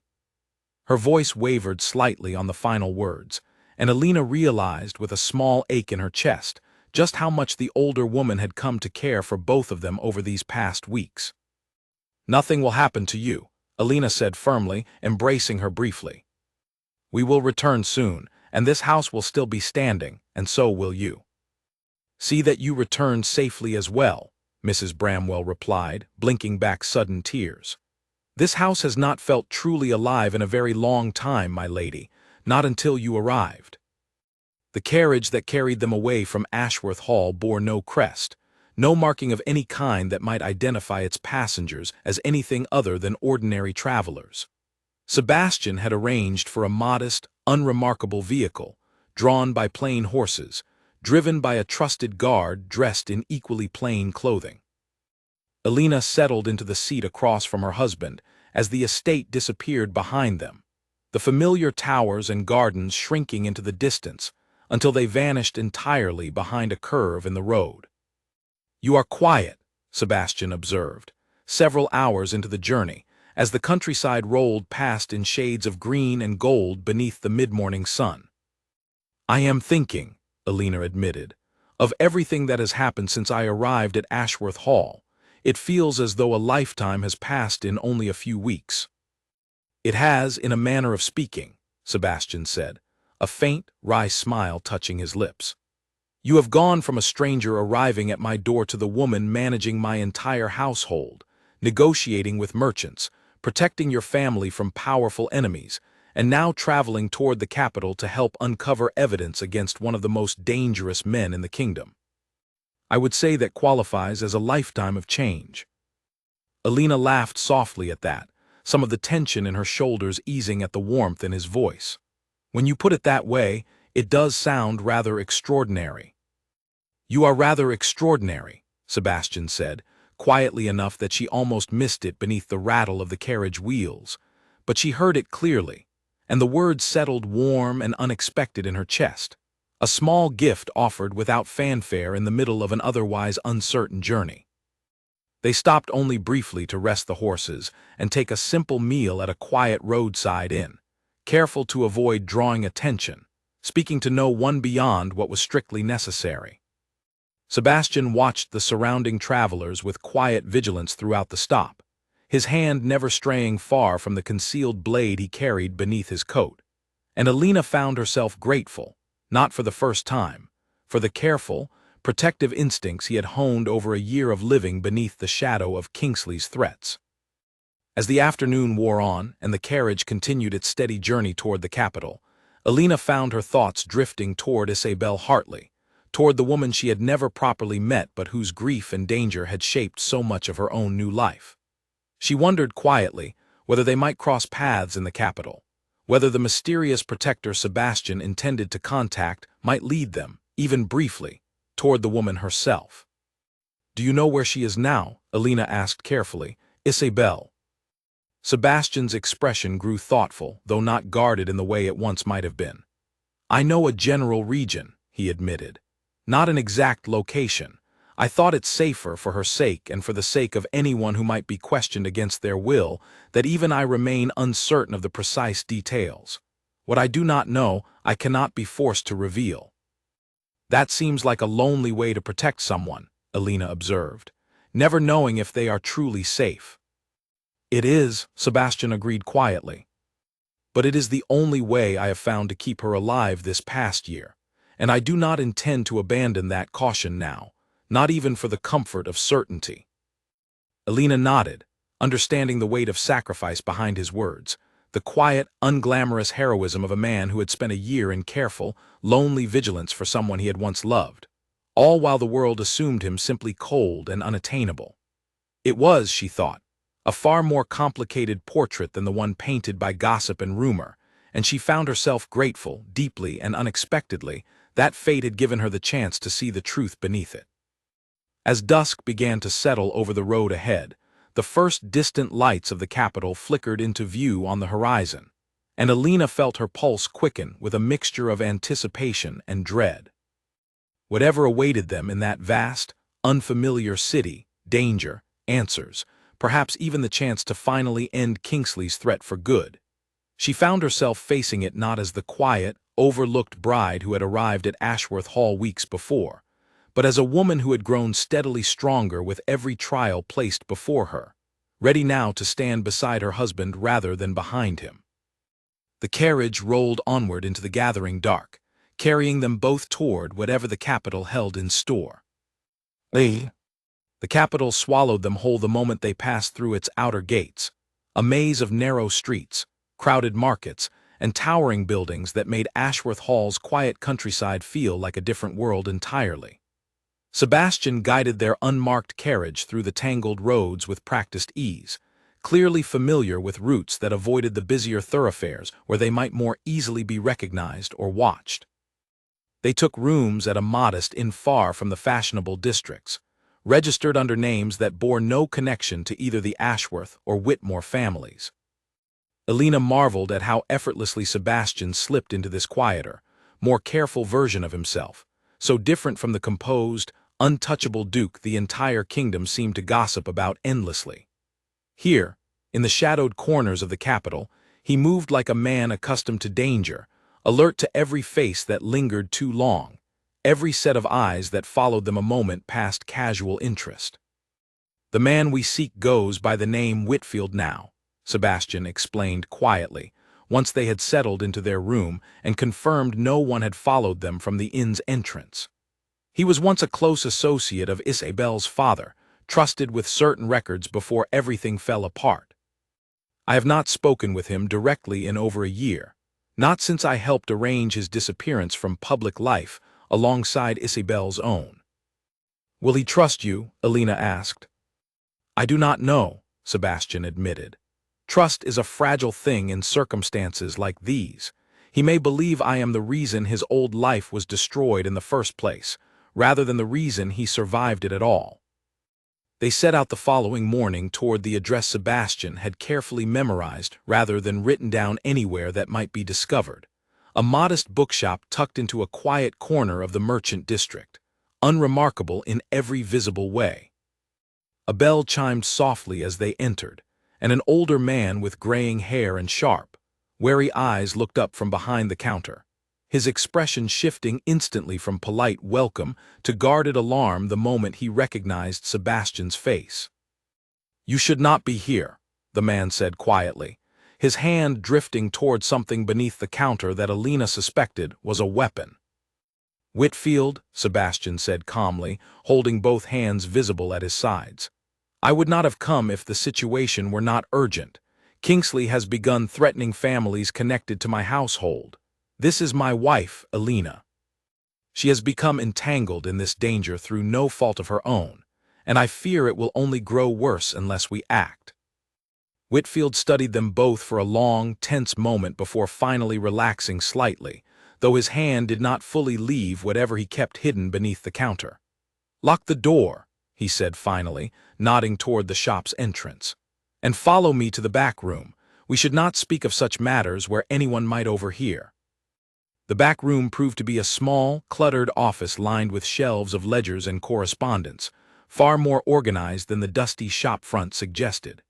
Whitfield gestured for them to sit, then lowered himself into a worn chair across a cramped desk, studying them both with careful, assessing eyes.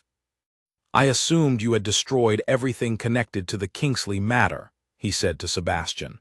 "That was the arrangement, was it not? Complete severance, no remaining evidence that could draw further attention." "It was," Sebastian confirmed, "and I have honored that arrangement fully, but Kingsley does not believe it. He continues to hunt for proof that no longer exists, and his patience has begun running out. He has turned his threats toward my wife's family, and I fear it is only a matter of time before he turns them toward Isabel herself, wherever she may be hiding." Whitfield's expression darkened at the mention of Isabel's name, old grief and old anger both flickering briefly across his weathered features. "I promised her father before he died that I would keep certain things safe. I have honored that promise for over a year now, at considerable risk to my own life." "I'm not asking you to break that promise," Sebastian said carefully.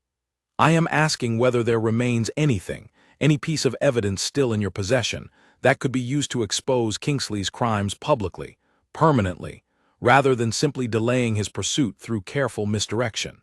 If such evidence exists, presenting it to the Crown could end this threat entirely for all of us." Whitfield was quiet for a long moment, his fingers tracing an absent pattern across the worn surface of his desk. When he finally spoke, his voice carried a weight of long-held caution finally beginning to crack. "There is something," he admitted slowly. "Ledgers, correspondence, records of shipments that never should have existed under law. Isabel's father gathered it all in the months before his death, intending to bring it before the Crown himself, before Kingsley's men silenced him permanently."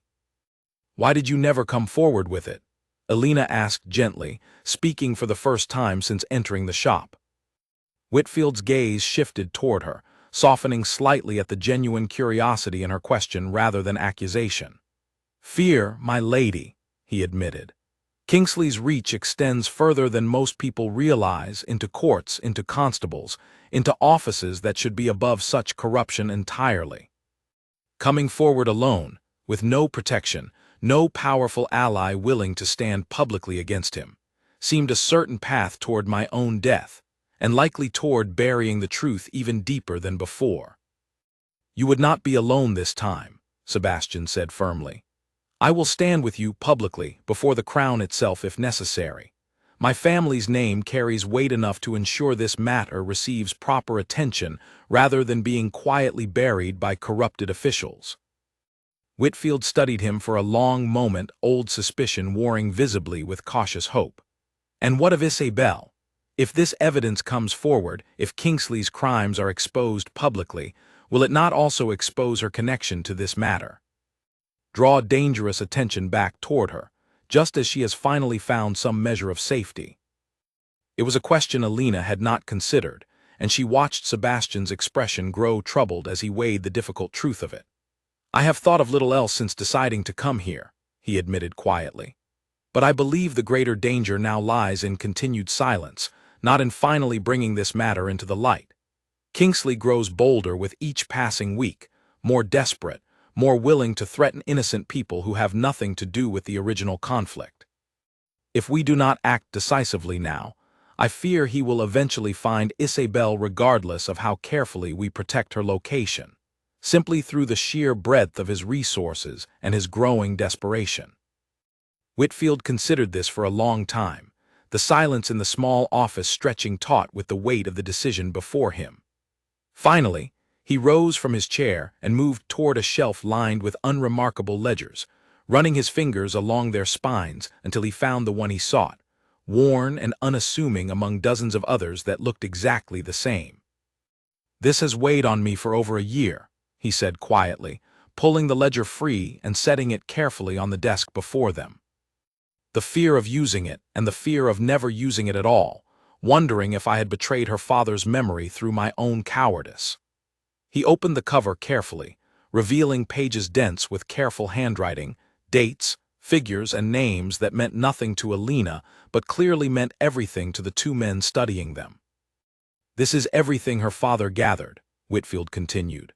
"Shipping manifests that do not match customs records, correspondence between Kingsley and officials who accepted bribes to look away from irregular cargo, testimony gathered quietly from sailors and dock workers too frightened to speak publicly, but willing to confide in a man they trusted."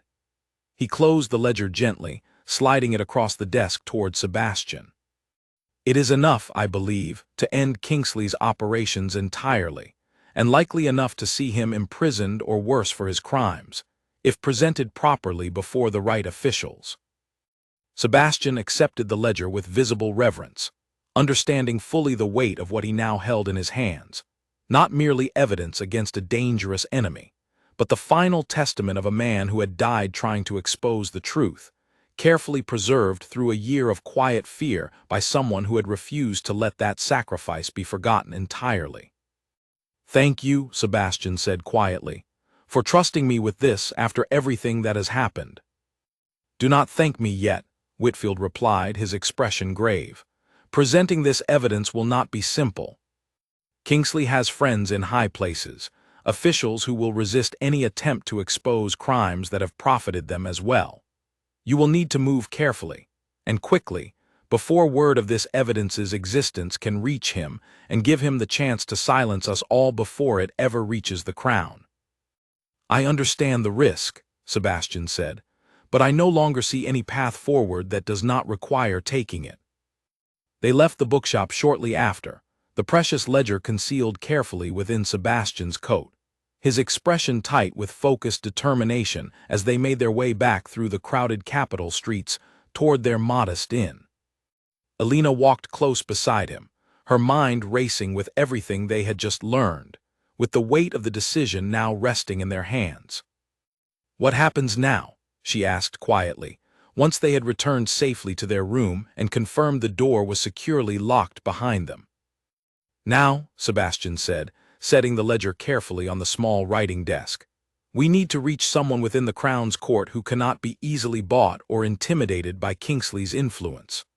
I know of one such man, a magistrate named Alistair Grant, known throughout the capital for his stubborn, incorruptible reputation. If we can bring this evidence directly to him, quickly and quietly, he may be willing to act before Kingsley learns what has happened." "And if Kingsley learns first?" Sebastian's expression darkened at the question, though he did not shy away from answering it honestly. "Then we will likely find ourselves in far greater danger than we have faced thus far. Kingsley has shown he is willing to threaten innocent families to protect his secrets. I have no doubt he would move against us directly, and swiftly, if he believed the evidence that could destroy him was finally within reach of the Crown." Alina felt a fresh wave of fear settle over her at his words, but beneath it, she also felt something steadier, a quiet resolve that had grown steadily within her over these past difficult weeks. Whatever danger lay ahead, she was no longer the frightened, overlooked girl who had arrived at Ashworth Hall uncertain of her place in the world. She had grown, through fire and fear alike, into someone capable of standing firmly beside her husband as they faced whatever came next. "Then we move quickly," she said firmly, "and quietly exactly as you said. Tomorrow we find this magistrate." Sebastian looked at her for a long moment, something warm and deeply grateful passing behind his careful eyes. "Tomorrow," he agreed softly, "we finish what Isabel's father began and finally put an end to the fear that has shadowed this family and yours for far too long." They spent that night in careful preparation, reviewing the ledger's contents together by candlelight, memorizing key details in case the physical evidence was somehow lost or destroyed, before they could deliver it safely into trustworthy hands. Outside their window, the capital's streets grew quiet as midnight approached, unaware of the quiet, desperate plan taking shape within one modest inn room. A plan that would, by the following evening, set into motion events neither Alina nor Sebastian could fully anticipate. Events that would test everything they had built together these past difficult weeks, and everything they had only just begun to feel for one another. Sleep came slowly that night, and when it did, it came fitfully, broken by the distant sounds of the city, carriages rattling over cobblestones, the occasional shout from a nearby tavern, the creak of the old inn settling around them. Alina woke sometime before dawn to find Sebastian already awake, sitting near the small window, watching the empty street below with the same quiet vigilance he had shown throughout their journey. "You should rest," she said softly, pulling herself upright in the narrow bed. "I have never slept easily before a difficult day," he admitted, not turning from the window.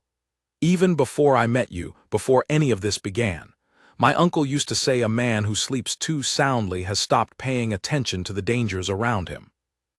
Alina rose and joined him near the window, wrapping a shawl around her shoulders against the early morning chill. "And what dangers concern you most this morning?" Sebastian considered the question seriously before answering.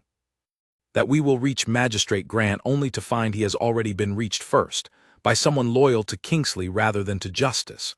That we will hand over the one piece of evidence capable of ending this threat, only to watch it disappear into corrupted hands before it can ever do any good." He paused, glancing at her with quiet honesty. "And that something will happen to you in the process. That fear, I find, troubles me more than any other." "We will be careful," Alina said, resting her hand gently over his, "as we have been every step of this journey." "Careful has not always been enough," Sebastian said quietly. "Isabel's father was careful too, and it did not save him in the end." Alina had no easy answer for that, so she simply remained beside him, her hand still resting over his, offering what comfort silence and presence could provide until the first gray light of dawn began creeping over the rooftops of the capital. They set out shortly after breakfast, moving carefully through streets that grew busier with each passing hour as merchants opened their shops, and the city stirred fully awake around them. Sebastian had learned, through careful inquiry the evening before, that Magistrate Grant kept regular hours at the Crown's central courthouse, a tall, imposing building near the heart of the capital, guarded but accessible to citizens with legitimate business before the court.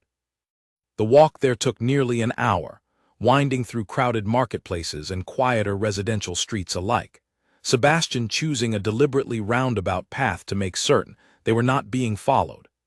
Alina found herself scanning every face they passed, every lingering glance, her earlier calm replaced by a wary alertness that seemed to have become second nature over these past dangerous weeks. It was as they crossed through a particularly crowded market square that Alina first noticed him, a broad-shouldered man in a plain gray coat, standing near a fruit stall with an expression far too focused to belong to an ordinary shopper. She caught his eye briefly, and something in his gaze, sharp and assessing, sent a cold jolt of recognition through her chest. "Sebastian," she said quietly, gripping his arm. "The man by the fruit stall, I believe he is watching us." Sebastian did not turn immediately, schooling his expression into careless indifference as he guided them both toward a narrower side street, away from the man's direct line of sight. "Do not look back," he murmured. "Walk naturally but quickly. If he is one of Kingsley's men, we need to lose him before reaching the courthouse. I will not lead danger directly to Magistrate Grant's door." They moved swiftly through a series of narrow alleys, Sebastian navigating with the same practiced ease he had shown throughout the capital, doubling back once, then again, until Alina's sense of direction had scattered entirely, trusting fully in her husband's careful guidance. When they finally paused to catch their breath in the shadow of a quiet doorway, several streets removed from the market square, there was no sign of the gray-coated man anywhere behind them. "I believe we lost him," Sebastian said, though his voice carried little relief, only sharpened wariness. "But it confirms my fear. Kingsley knows we are in the capital, Whether he knows why or what we carry, I cannot say for certain, but we must assume the worst and move accordingly." "Then we should hurry," Alina said, her heart still pounding from the tense pursuit through the winding streets, "before he has time to organize a more thorough search." Sebastian nodded, and they set out again, moving with renewed urgency toward the courthouse, the ledger concealed carefully within his coat, feeling, to Alina, like a weight far heavier than mere paper and ink, a weight that carried the fate of everyone she now cared for most deeply within its careful, damning pages. The courthouse loomed ahead, its stone steps crowded with clerks and petitioners going about their morning business, entirely unaware of the danger that had trailed Alina and Sebastian through the capital's winding streets. They climbed the steps quickly, and Sebastian approached a uniformed clerk near the entrance, requesting an urgent private audience with Magistrate Grant on a matter of grave importance to the Crown. The clerk studied Sebastian's face for a long moment, recognition flickering behind his eyes as he registered exactly who stood before him despite the plain traveling clothes. "Your Grace," he said quietly, careful not to announce the name too loudly. "Please follow me." They were led through a maze of corridors toward a modest office near the rear of the building, where a stern-faced older man with sharp, intelligent eyes looked up from a desk covered in papers as they entered. Magistrate Alistair Grant rose immediately upon recognizing Sebastian, his expression shifting quickly from surprise to cautious curiosity. "Duke Ashworth," he said, extending a hand. "It has been some time since our paths crossed. I confess I did not expect a visit today, and certainly not one arriving without prior notice." "Forgive the lack of warning, Magistrate," Sebastian said, shaking his hand firmly. "The matter is urgent, and I feared any advance notice might reach ears we cannot afford to have listening." Grant's expression sharpened at that, and he gestured for them both to sit, closing his office door firmly behind them before returning to his own seat. "You have my full attention, Your Grace." "Speak plainly." Sebastian wasted no further time, producing the worn ledger from beneath his coat and setting it carefully on the desk between them. He explained everything: the smuggling operations, the corrupted officials, the death of Isabel's father, and the year of careful, fearful protection that had followed, culminating in the threats now being leveled against Alina's own family. Grant listened without interruption, his expression growing increasingly grave as the details unfolded, and when Sebastian finally finished, he reached for the ledger with visible reverence, paging through its careful entries with sharp, assessing eyes. "This is remarkable," Grant said finally, looking up from the pages. "If genuine, and I have no immediate reason to doubt it given your reputation, Your Grace, this evidence could see Edmund Kingsley stripped of his title and imprisoned for treason against the Crown's trade laws, along with several officials who have clearly profited from looking away from his crimes." "Can you act on it?" Alina asked, speaking for the first time since entering the office. "Quickly, before Kingsley learns this evidence has reached the court." Grant studied her for a moment, curiosity flickering across his stern features before he answered. "I can issue a warrant for Kingsley's arrest within the hour, along with orders to seize his properties and freeze his accounts pending full investigation. Given the severity of what this ledger describes, I believe I have more than sufficient grounds to act decisively rather than waiting for lengthy deliberation." Relief flooded through Alina at his words, the first genuine hope she had felt since the danger began weeks earlier. But before Sebastian could respond, a sharp commotion erupted somewhere beyond the office door, raised voices, the sound of hurried footsteps, and then the door burst open without warning.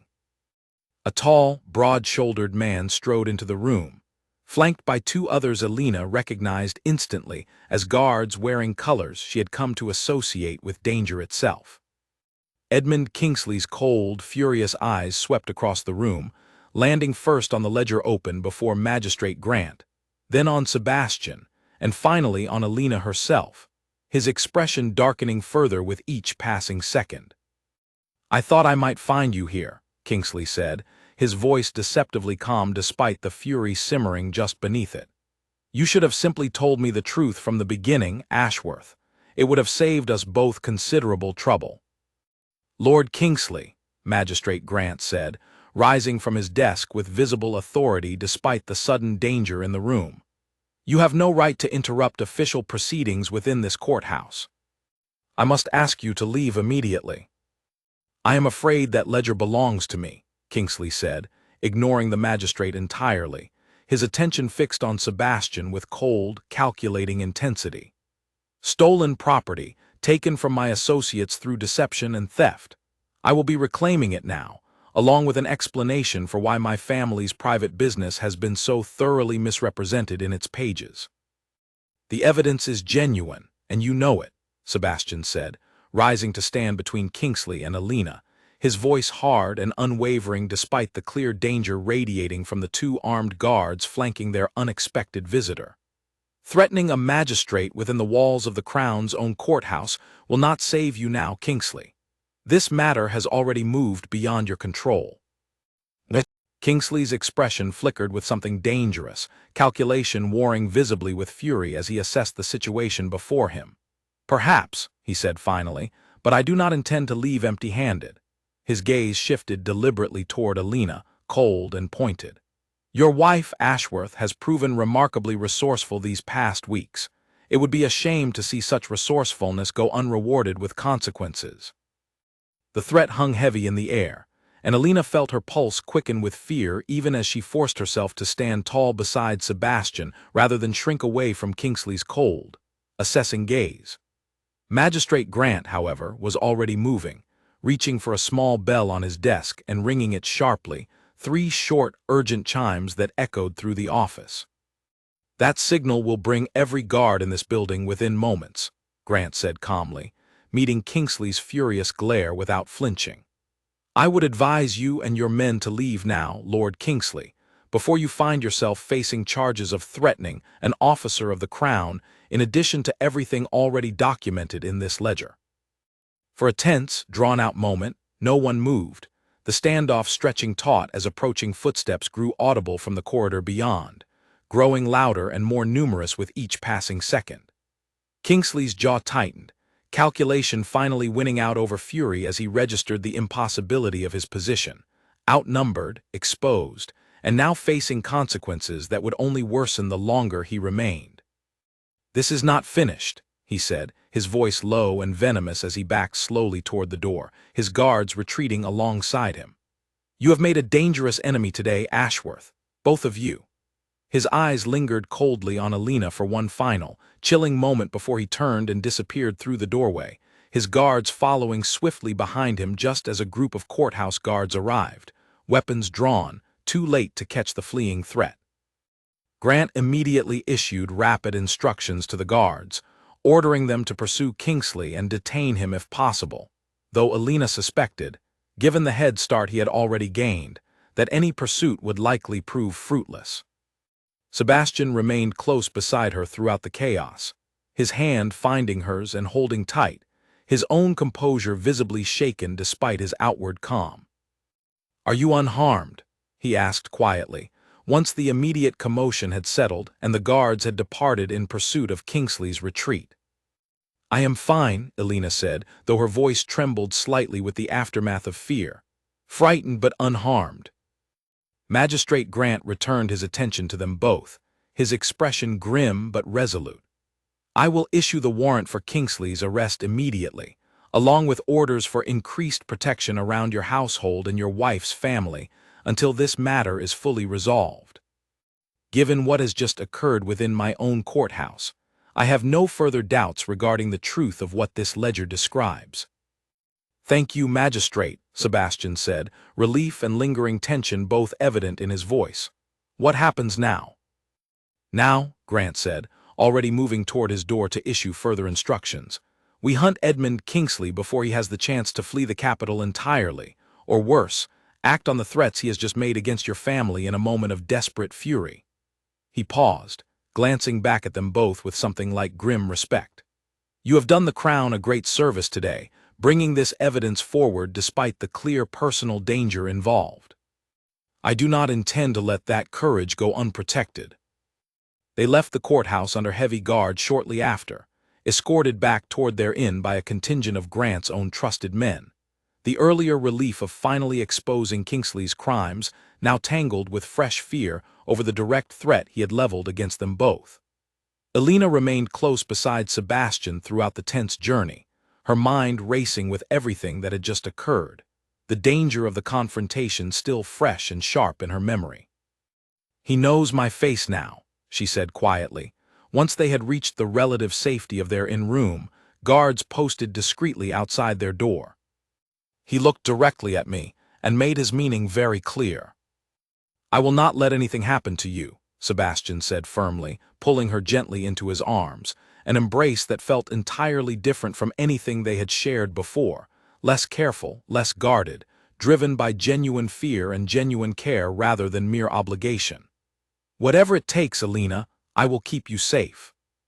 Alina rested against him, her heart still racing from the danger they had just narrowly survived, and found herself believing him fully, trusting in the fierce, protective resolve she felt radiating from him in that quiet, frightened moment. Whatever else this dangerous, unexpected marriage had brought into her life, she understood now, with complete certainty, that Sebastian Ashworth would fight fiercely to protect her, not out of obligation or convenience, but out of something that had grown, slowly and unmistakably, into genuine love. But Kingsley remained free, his threat still hanging heavy over both their heads, and Alina knew, even as she took comfort in Sebastian's arms, that the most dangerous chapter of their story had not yet reached its end. Word arrived late that evening, delivered by one of Magistrate Grant's own trusted messengers, that Kingsley had not fled the capital as many had expected. Instead, he had barricaded himself within his own townhouse on the fashionable side of the city, surrounded by armed men loyal only to him, refusing to answer the warrant issued against his name. Grant's guards had established a perimeter around the property, but Kingsley showed no sign of surrendering peacefully, and the standoff threatened to stretch on for days rather than hours. "This complicates matters considerably," Sebastian said grimly, reading the messenger's full report by candlelight while Alina listened with growing unease. "A man cornered and desperate is more dangerous than one still moving freely. He has nothing left to lose now, and men in that position often make choices they would never otherwise consider." "Do you think he might try to reach us here?" Alina asked, glancing toward the guarded door of their inn room. "I do not believe he could move against us directly, not with Grant's men watching his every exit," Sebastian said, though his tone carried little true reassurance. "But I would not put it past him to attempt something through other means. Hired men, perhaps, operating outside his own household where suspicion would not immediately fall upon him." The tension of that thought settled heavily between them, and neither slept easily that night, despite the guards posted faithfully outside their door. Alina found herself lying awake long after midnight, listening to every creak of the old inn, every distant sound from the street below, her mind replaying the cold, threatening look Kingsley had leveled at her within the magistrate's office. Morning brought fresh news, more encouraging this time. Under the weight of a prolonged siege and mounting pressure from the Crown itself, several of Kingsley's own men had begun slipping away from his townhouse under cover of darkness, unwilling to risk their own lives for a master who could no longer protect them from the consequences closing in around him. By midday, Grant's messenger reported that Kingsley's numbers had dwindled considerably, his once formidable household guard reduced to only a handful of the most loyal, or most desperate, men still willing to stand beside him. "His position weakens by the hour," Sebastian observed, some of the tension easing from his shoulders as the reports continued to favor their cause. "Grant believes he will be forced to surrender within a day or two at most, once he realizes further resistance serves no purpose beyond delaying the inevitable." "And if he does not surrender?" Alina asked. "Then Grant's men will be forced to take the townhouse by force," Sebastian said quietly. "A costly outcome for everyone involved, but not one Kingsley can avoid indefinitely. The Crown does not tolerate open defiance from any noble house, however powerful its name once was." They remained close to the inn throughout that tense day, venturing out only briefly under heavy guard to purchase supplies and gather what news they could from the cautious whispers circulating through the capital's streets. Rumors of Kingsley's downfall spread quickly, gaining exaggeration with each retelling, until by evening the entire city seemed to know some version of the truth. A corrupt lord finally exposed, cornered, and facing the full weight of the crown's justice at last. That evening, as they shared a quiet meal within the safety of their room, Alina found herself studying Sebastian across the small table, marveling at how far they had both traveled since that cold, lonely wedding night only weeks before. The distant, guarded stranger who had left her alone on their first night together had slowly transformed, through danger and honesty and shared purpose, into a man who now reached instinctively for her hand whenever fear crept too close, who spoke of protecting her with a fierce sincerity that left no doubt as to the depth of feeling growing steadily between them. "You are staring," Sebastian said, a faint, warm smile touching his lips as he caught her watching him.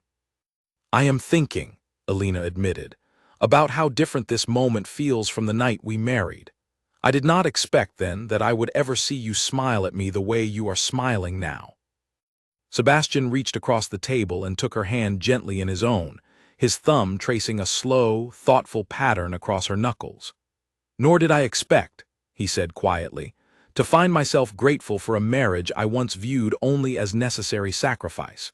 You have changed far more than my circumstances these past weeks, Alina. You have changed me as well." The warmth of his words lingered long after they finished their quiet meal, a fragile, hopeful comfort against the uncertainty still surrounding Kingsley's eventual fate. And Alina allowed herself, for the first time since her arrival at Ashworth Hall, to imagine a future beyond mere survival, a future where danger had finally passed, and something real and lasting might be allowed to grow freely between them at last. The end came not with the drawn-out siege everyone had expected, but with a single, desperate act that shattered whatever fragile calm had settled over the capital that week.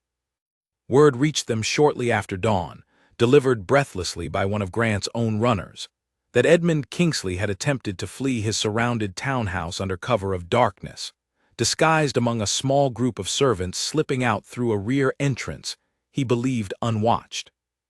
He had been caught within streets of the property, recognized despite his disguise by a sharp-eyed guard who had studied his portrait carefully in preparation for exactly such an attempt.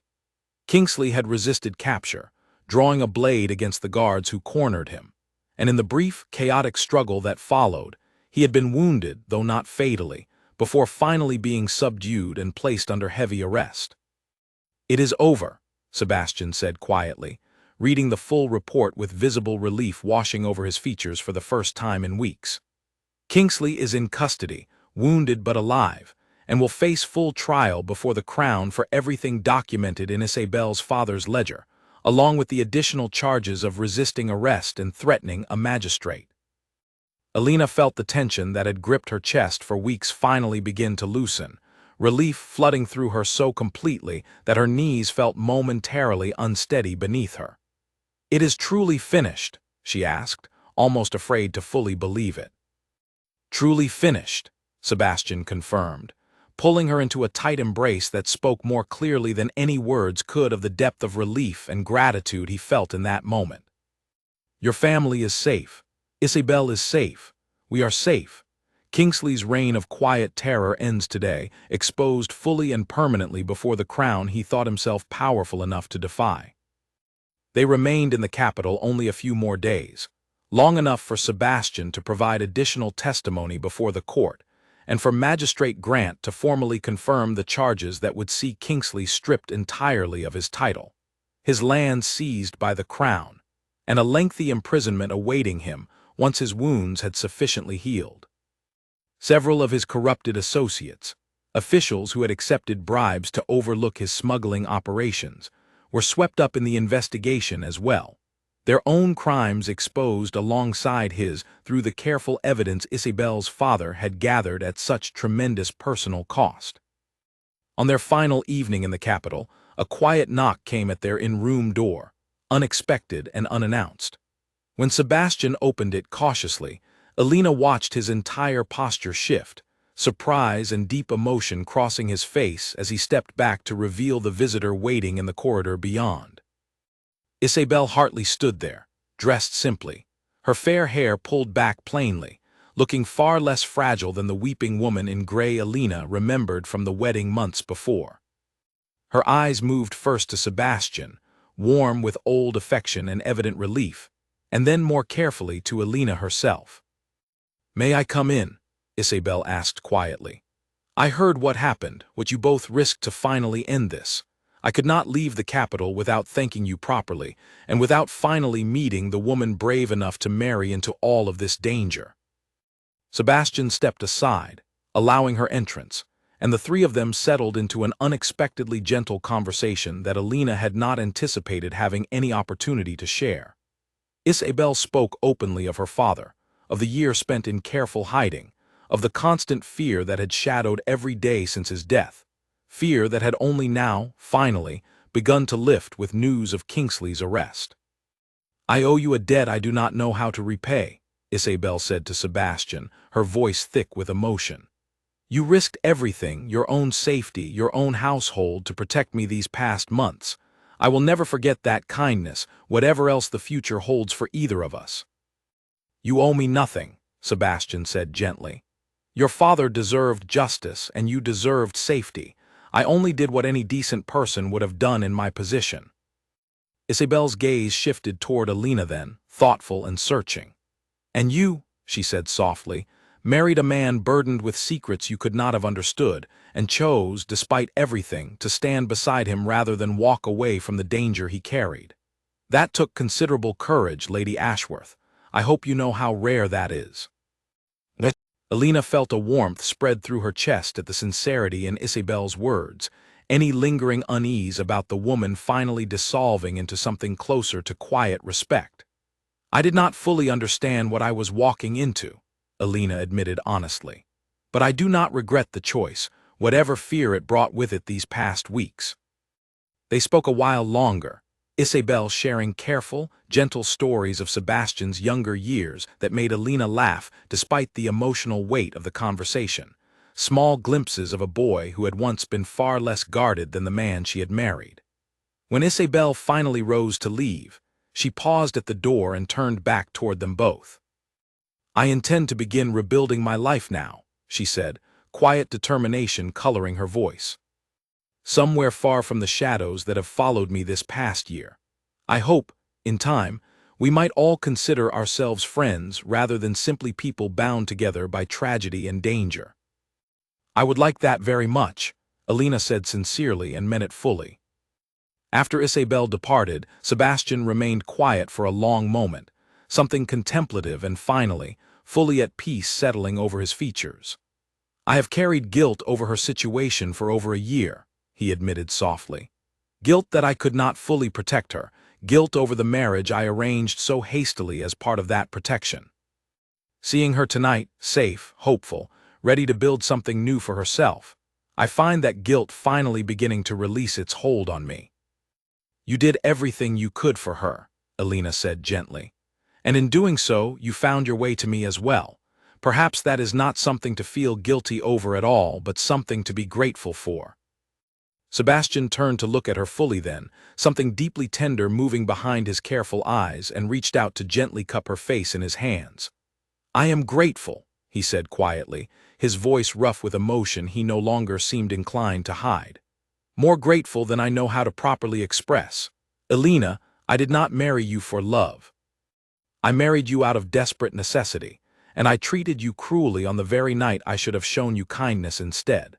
But somewhere in these past weeks, watching you face danger with more courage than I have seen in most seasoned soldiers, watching you protect your family and mine with equal fierce determination, I have fallen in love with you completely."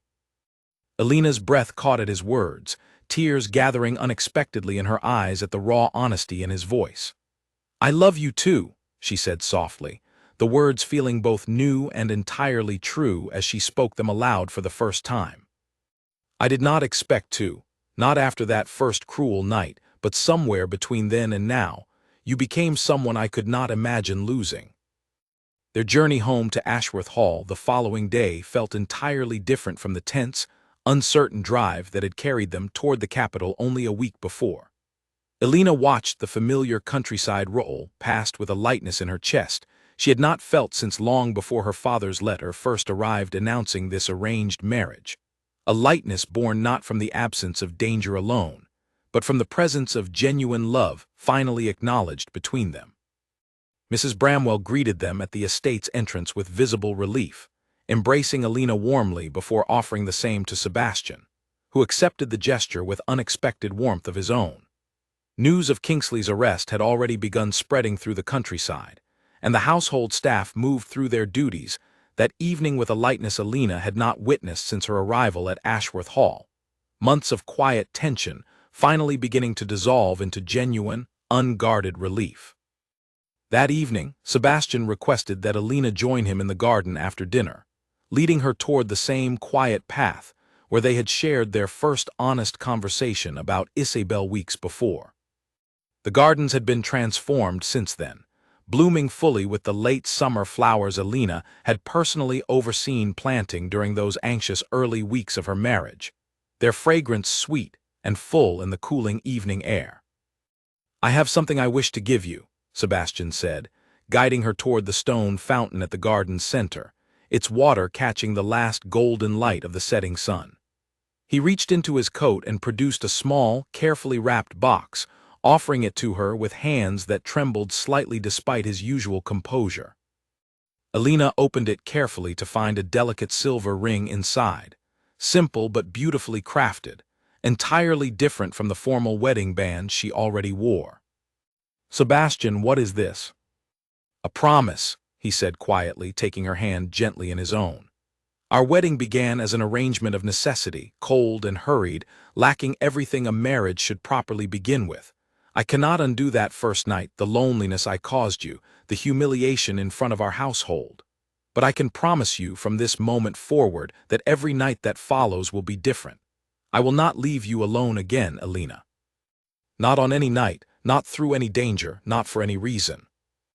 Tears slipped freely down Alina's cheeks as he spoke, and she allowed him to slide the ring gently onto her finger. A quiet, private ceremony far removed from the grand, hollow spectacle of their original wedding day, but infinitely more meaningful for its simplicity and its honesty. "I accept your promise," she whispered, "and I offer you the same in return. Whatever comes next, danger or peace, secrets or honesty, I intend to face it standing beside you, not because circumstance forced us together, but because I choose you, Sebastian, fully and freely." He drew her close then, and their first true kiss beneath the darkening evening sky felt nothing like the cold, distant marriage that had begun this journey weeks before. It felt instead like the true beginning of something Alina had never dared imagine finding, not in an arranged marriage born of desperation and danger. A love built patiently through honesty, courage, and shared trial, stronger for having weathered such difficult beginnings rather than despite them.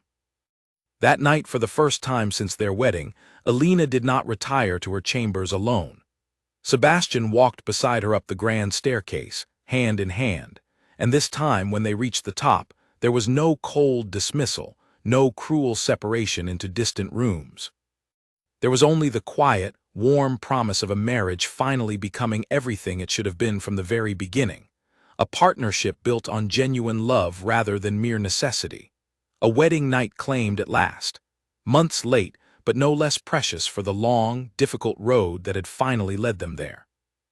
Outside their window, the stars settled softly over Ashworth Hall, the house finally at peace after months of quiet fear and careful secrets. Its long, cold halls now warmed at last by something Alina had never expected to find within them when she first arrived as a frightened, overlooked bride. Genuine, hard-won, and lasting love. In the weeks that followed, life at Ashworth Hall settled into a rhythm neither Alina nor Sebastian had dared imagine possible when their marriage first began. Word arrived from the capital that Kingsley's trial had concluded swiftly, the weight of the evidence against him leaving little room for doubt or delay. He was stripped of his title entirely, his lands and remaining fortune seized by the crown, and sentenced to a lengthy imprisonment far from the coastal shipping routes he had once controlled through fear and corruption.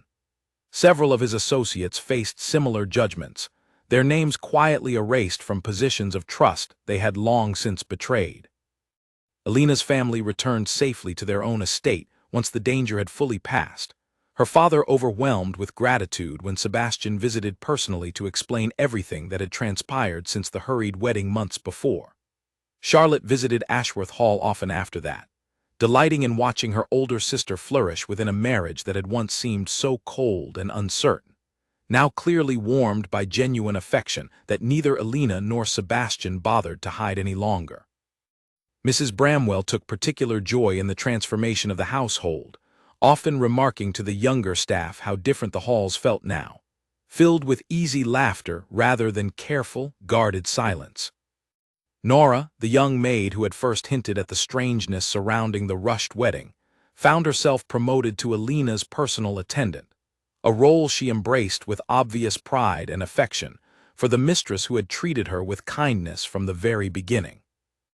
Isabel wrote occasionally from a quiet coastal town where she had settled to begin rebuilding her life, her letters growing steadily lighter in tone as months passed, filled with news of a small business she had opened selling fine textiles, and eventually, with careful, hopeful mention of a kind local merchant who had begun courting her gently.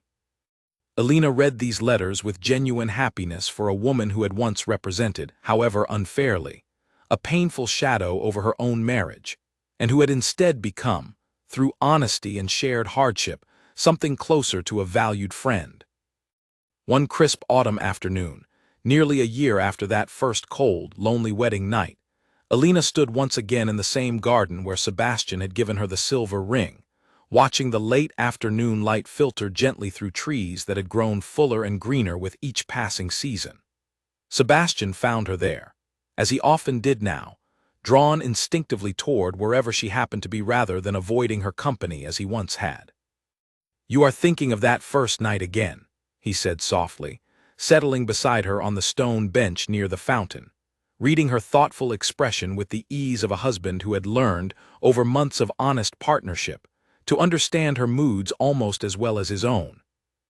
"I am," Alina admitted, leaning into his side as his arm came naturally around her shoulders. "It feels like a different lifetime now, that frightened girl standing alone at the base of this staircase, humiliated in front of an entire household. I could not have imagined that night that we would arrive here in this garden exactly 1 year later, so completely different from who we were then."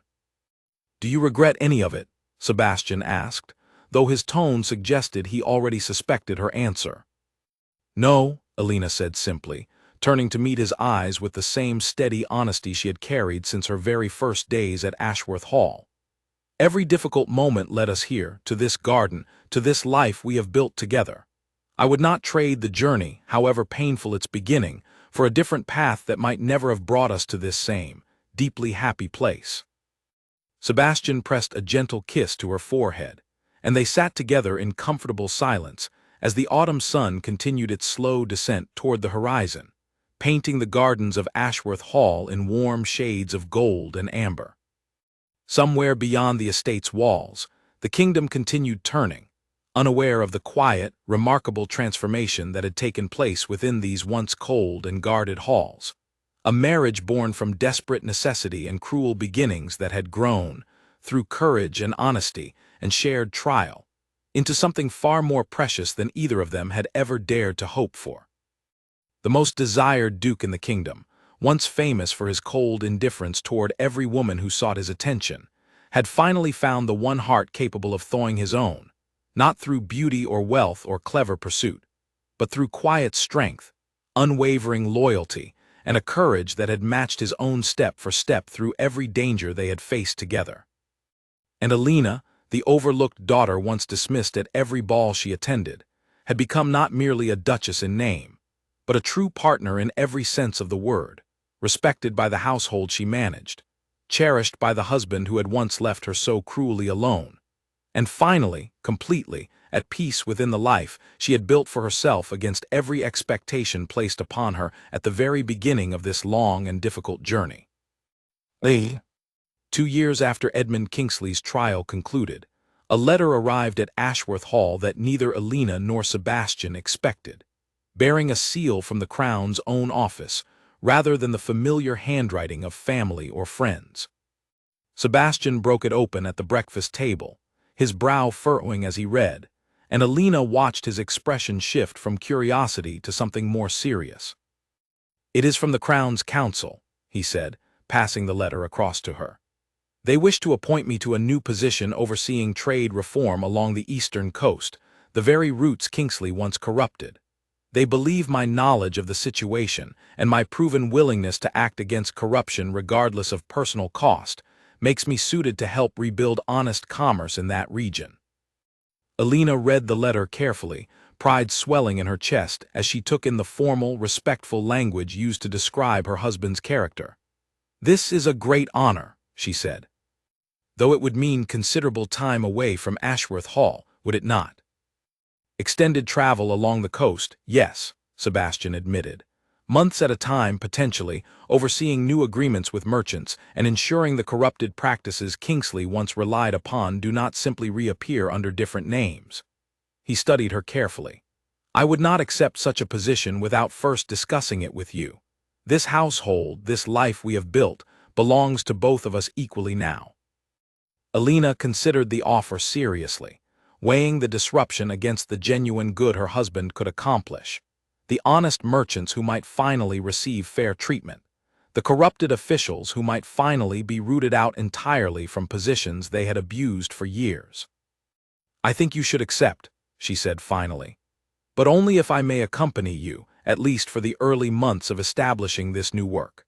I have grown rather fond of being useful, Sebastian, and I suspect a coastal household in need of careful management might benefit from my particular skills as much as this one once did." Sebastian's answering smile was warm and genuine, the same expression that had once been so rare and now came so easily whenever they spoke of building their future together. "I would not have it any other way," he said. "Though I suspect Mrs. Bramwell will need convincing that Ashworth Hall can survive without your direct oversight for even a season." Mrs. Bramwell, when informed of the plan later that day, accepted the news with far more grace than either of them expected, though not without a few carefully worded instructions regarding household matters. She trusted no one but Alina to properly oversee upon her return. Preparations began in earnest over the following weeks.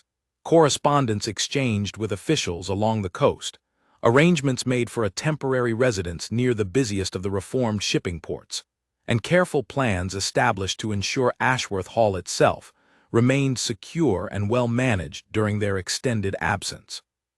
The coastal town where they eventually settled bore little resemblance to the grand halls of Ashworth Hall, smaller, saltier, filled with the constant cry of gulls and the steady rhythm of ships arriving and departing at all hours. Alina found herself drawn immediately to the bustling energy of the place, so different from the quiet countryside she had grown accustomed to, and threw herself eagerly into learning everything she could about the merchants and sailors whose livelihoods depended on the honest reform Sebastian had been sent to establish. It was there, several months into their coastal residence, that Alina first noticed the subtle changes in her own body, a persistent fatigue that no amount of rest seemed to fully cure, a queasiness in the mornings that she initially dismissed as simple exhaustion from the demands of settling into unfamiliar surroundings. It was the local physician, summoned after weeks of Alina's quiet concern, who finally confirmed what some hopeful part of her had already begun to suspect. She was carrying their child. Alina did not know how to tell Sebastian at first, uncertain how a man who had once guarded his heart so carefully against loss would receive news of a responsibility so profound, so permanent. She found him that evening reviewing shipping contracts by lamplight in their temporary study, and she stood quietly in the doorway for a long moment, gathering her courage before finally speaking. "Sebastian," she said softly, "I have news."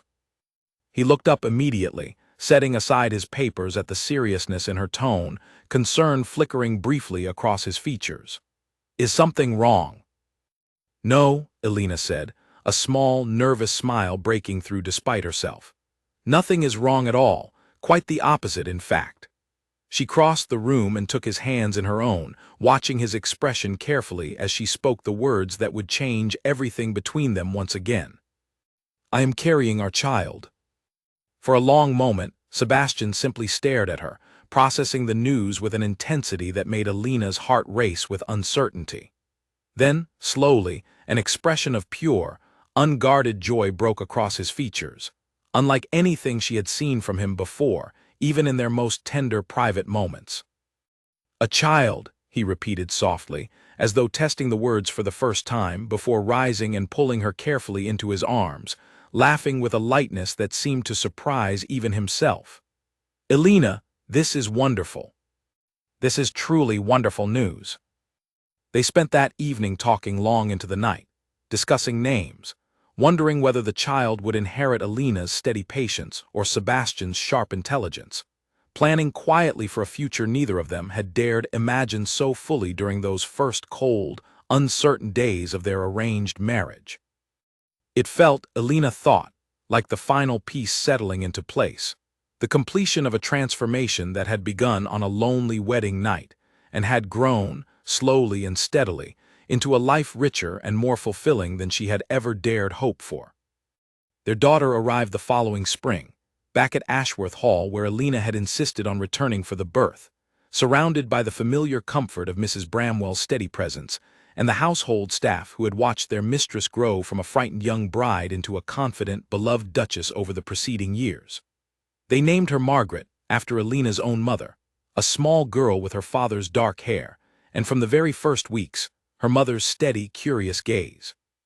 Sebastian proved, to the quiet delight of everyone who witnessed it, an attentive and devoted father, spending hours each evening simply holding his daughter near the study fire, reading softly to her from books she could not yet understand, promising her a future built on honesty and fairness rather than the cold, guarded distance that had once defined his own upbringing. Elena watched these quiet moments with a fullness of heart she had never expected to feel, so far removed from the lonely, frightened bride who had once stood alone at the base of Ashworth Hall's grand staircase, humiliated and uncertain of the life awaiting her. Isabel visited that summer, traveling from her coastal home to meet young Margaret for the first time, bringing with her the merchant she had eventually married, a kind, steady man who clearly adored her completely. The visit passed with easy warmth, old shadows finally fully dissolved into genuine friendship, and Elena found herself grateful, once again, for the strange, difficult path that had brought all of them to this peaceful, hopeful place. Years later, when Margaret grew old enough to ask about how her parents had first met, Elena would tell her the story carefully, honestly, including both the painful beginning and the hard-won happiness that followed. She never hid the difficult truths of that first cold wedding night, believing her daughter deserved to understand that even the most difficult beginnings could grow, through courage and honesty and patient love, into something truly beautiful. "Your father was very guarded when we first met," Elena would say, smiling softly at the memory.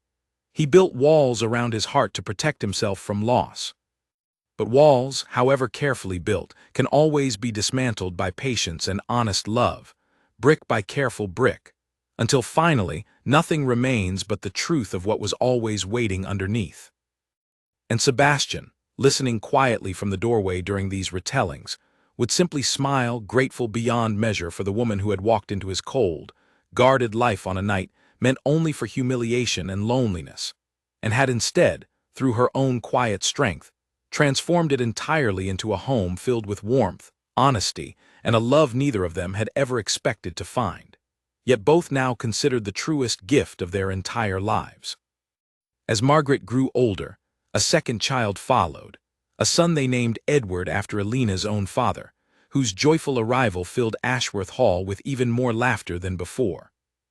Sebastian's coastal reforms, meanwhile, continued to bear fruit long after his official appointment concluded, honest merchants prospering along routes once controlled entirely by fear and corruption, and his name came to be spoken throughout the kingdom not as the cold, unattainable Duke of old rumor, but as a fair and thoughtful lord whose household had become a model of quiet integrity for others to follow.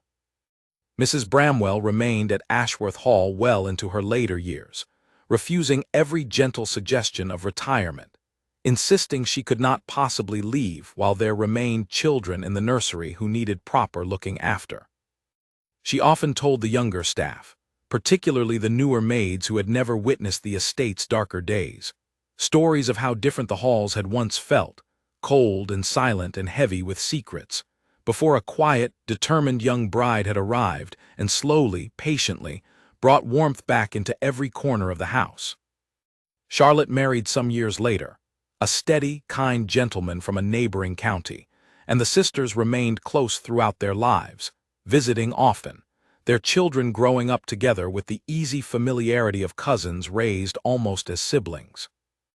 Alina's parents lived long enough to see both their daughters settled happily, their own estate finally restored to prosperity through the security Sebastian's alliance had first provided, and they never tired of reminding Alina, with quiet pride, how far she had traveled from that frightened young woman who had once climbed into a carriage bound for a marriage she barely understood. Isabel and her merchant husband built a thriving trade business together along the coast, their friendship with Alina and Sebastian deepening steadily over the years into something neither shadowed by old grief nor complicated by lingering uncertainty, simply the comfortable warmth of old friends who had weathered genuine hardship together and emerged, each in their own way, stronger and happier for having survived it. On quiet evenings, long after the children had been put to bed, and the great house had settled into peaceful stillness, Alina and Sebastian often found themselves back in the same garden where he had first given her the silver ring, sitting together near the fountain as the stars emerged slowly overhead. They rarely spoke much during these quiet hours, content simply to sit together in comfortable silence, hands intertwined, the easy closeness of two people who had built something lasting from the most unpromising of beginnings. "Do you ever think of that first night?" Alina asked once, many years after their wedding, her head resting gently against his shoulder. "Often," Sebastian admitted, not with regret any longer but with a kind of quiet wonder. "I think of how close I came to losing everything that truly mattered, simply by refusing to let myself hope for something better than cold, guarded survival. You saved me from that, Alina, long before I understood I needed saving at all." Alina smiled softly into the darkness, the fountain's gentle sound mixing with the distant laughter of their children drifting faintly from an open window above. Whatever trials had brought them to this peaceful moment, however painful and uncertain their beginning had been, she would not have traded a single step of the difficult journey that had ultimately led them here, to this garden, to this life, to this quiet, lasting happiness neither of them had ever dared to imagine finding on that first cold and lonely wedding night so many years before.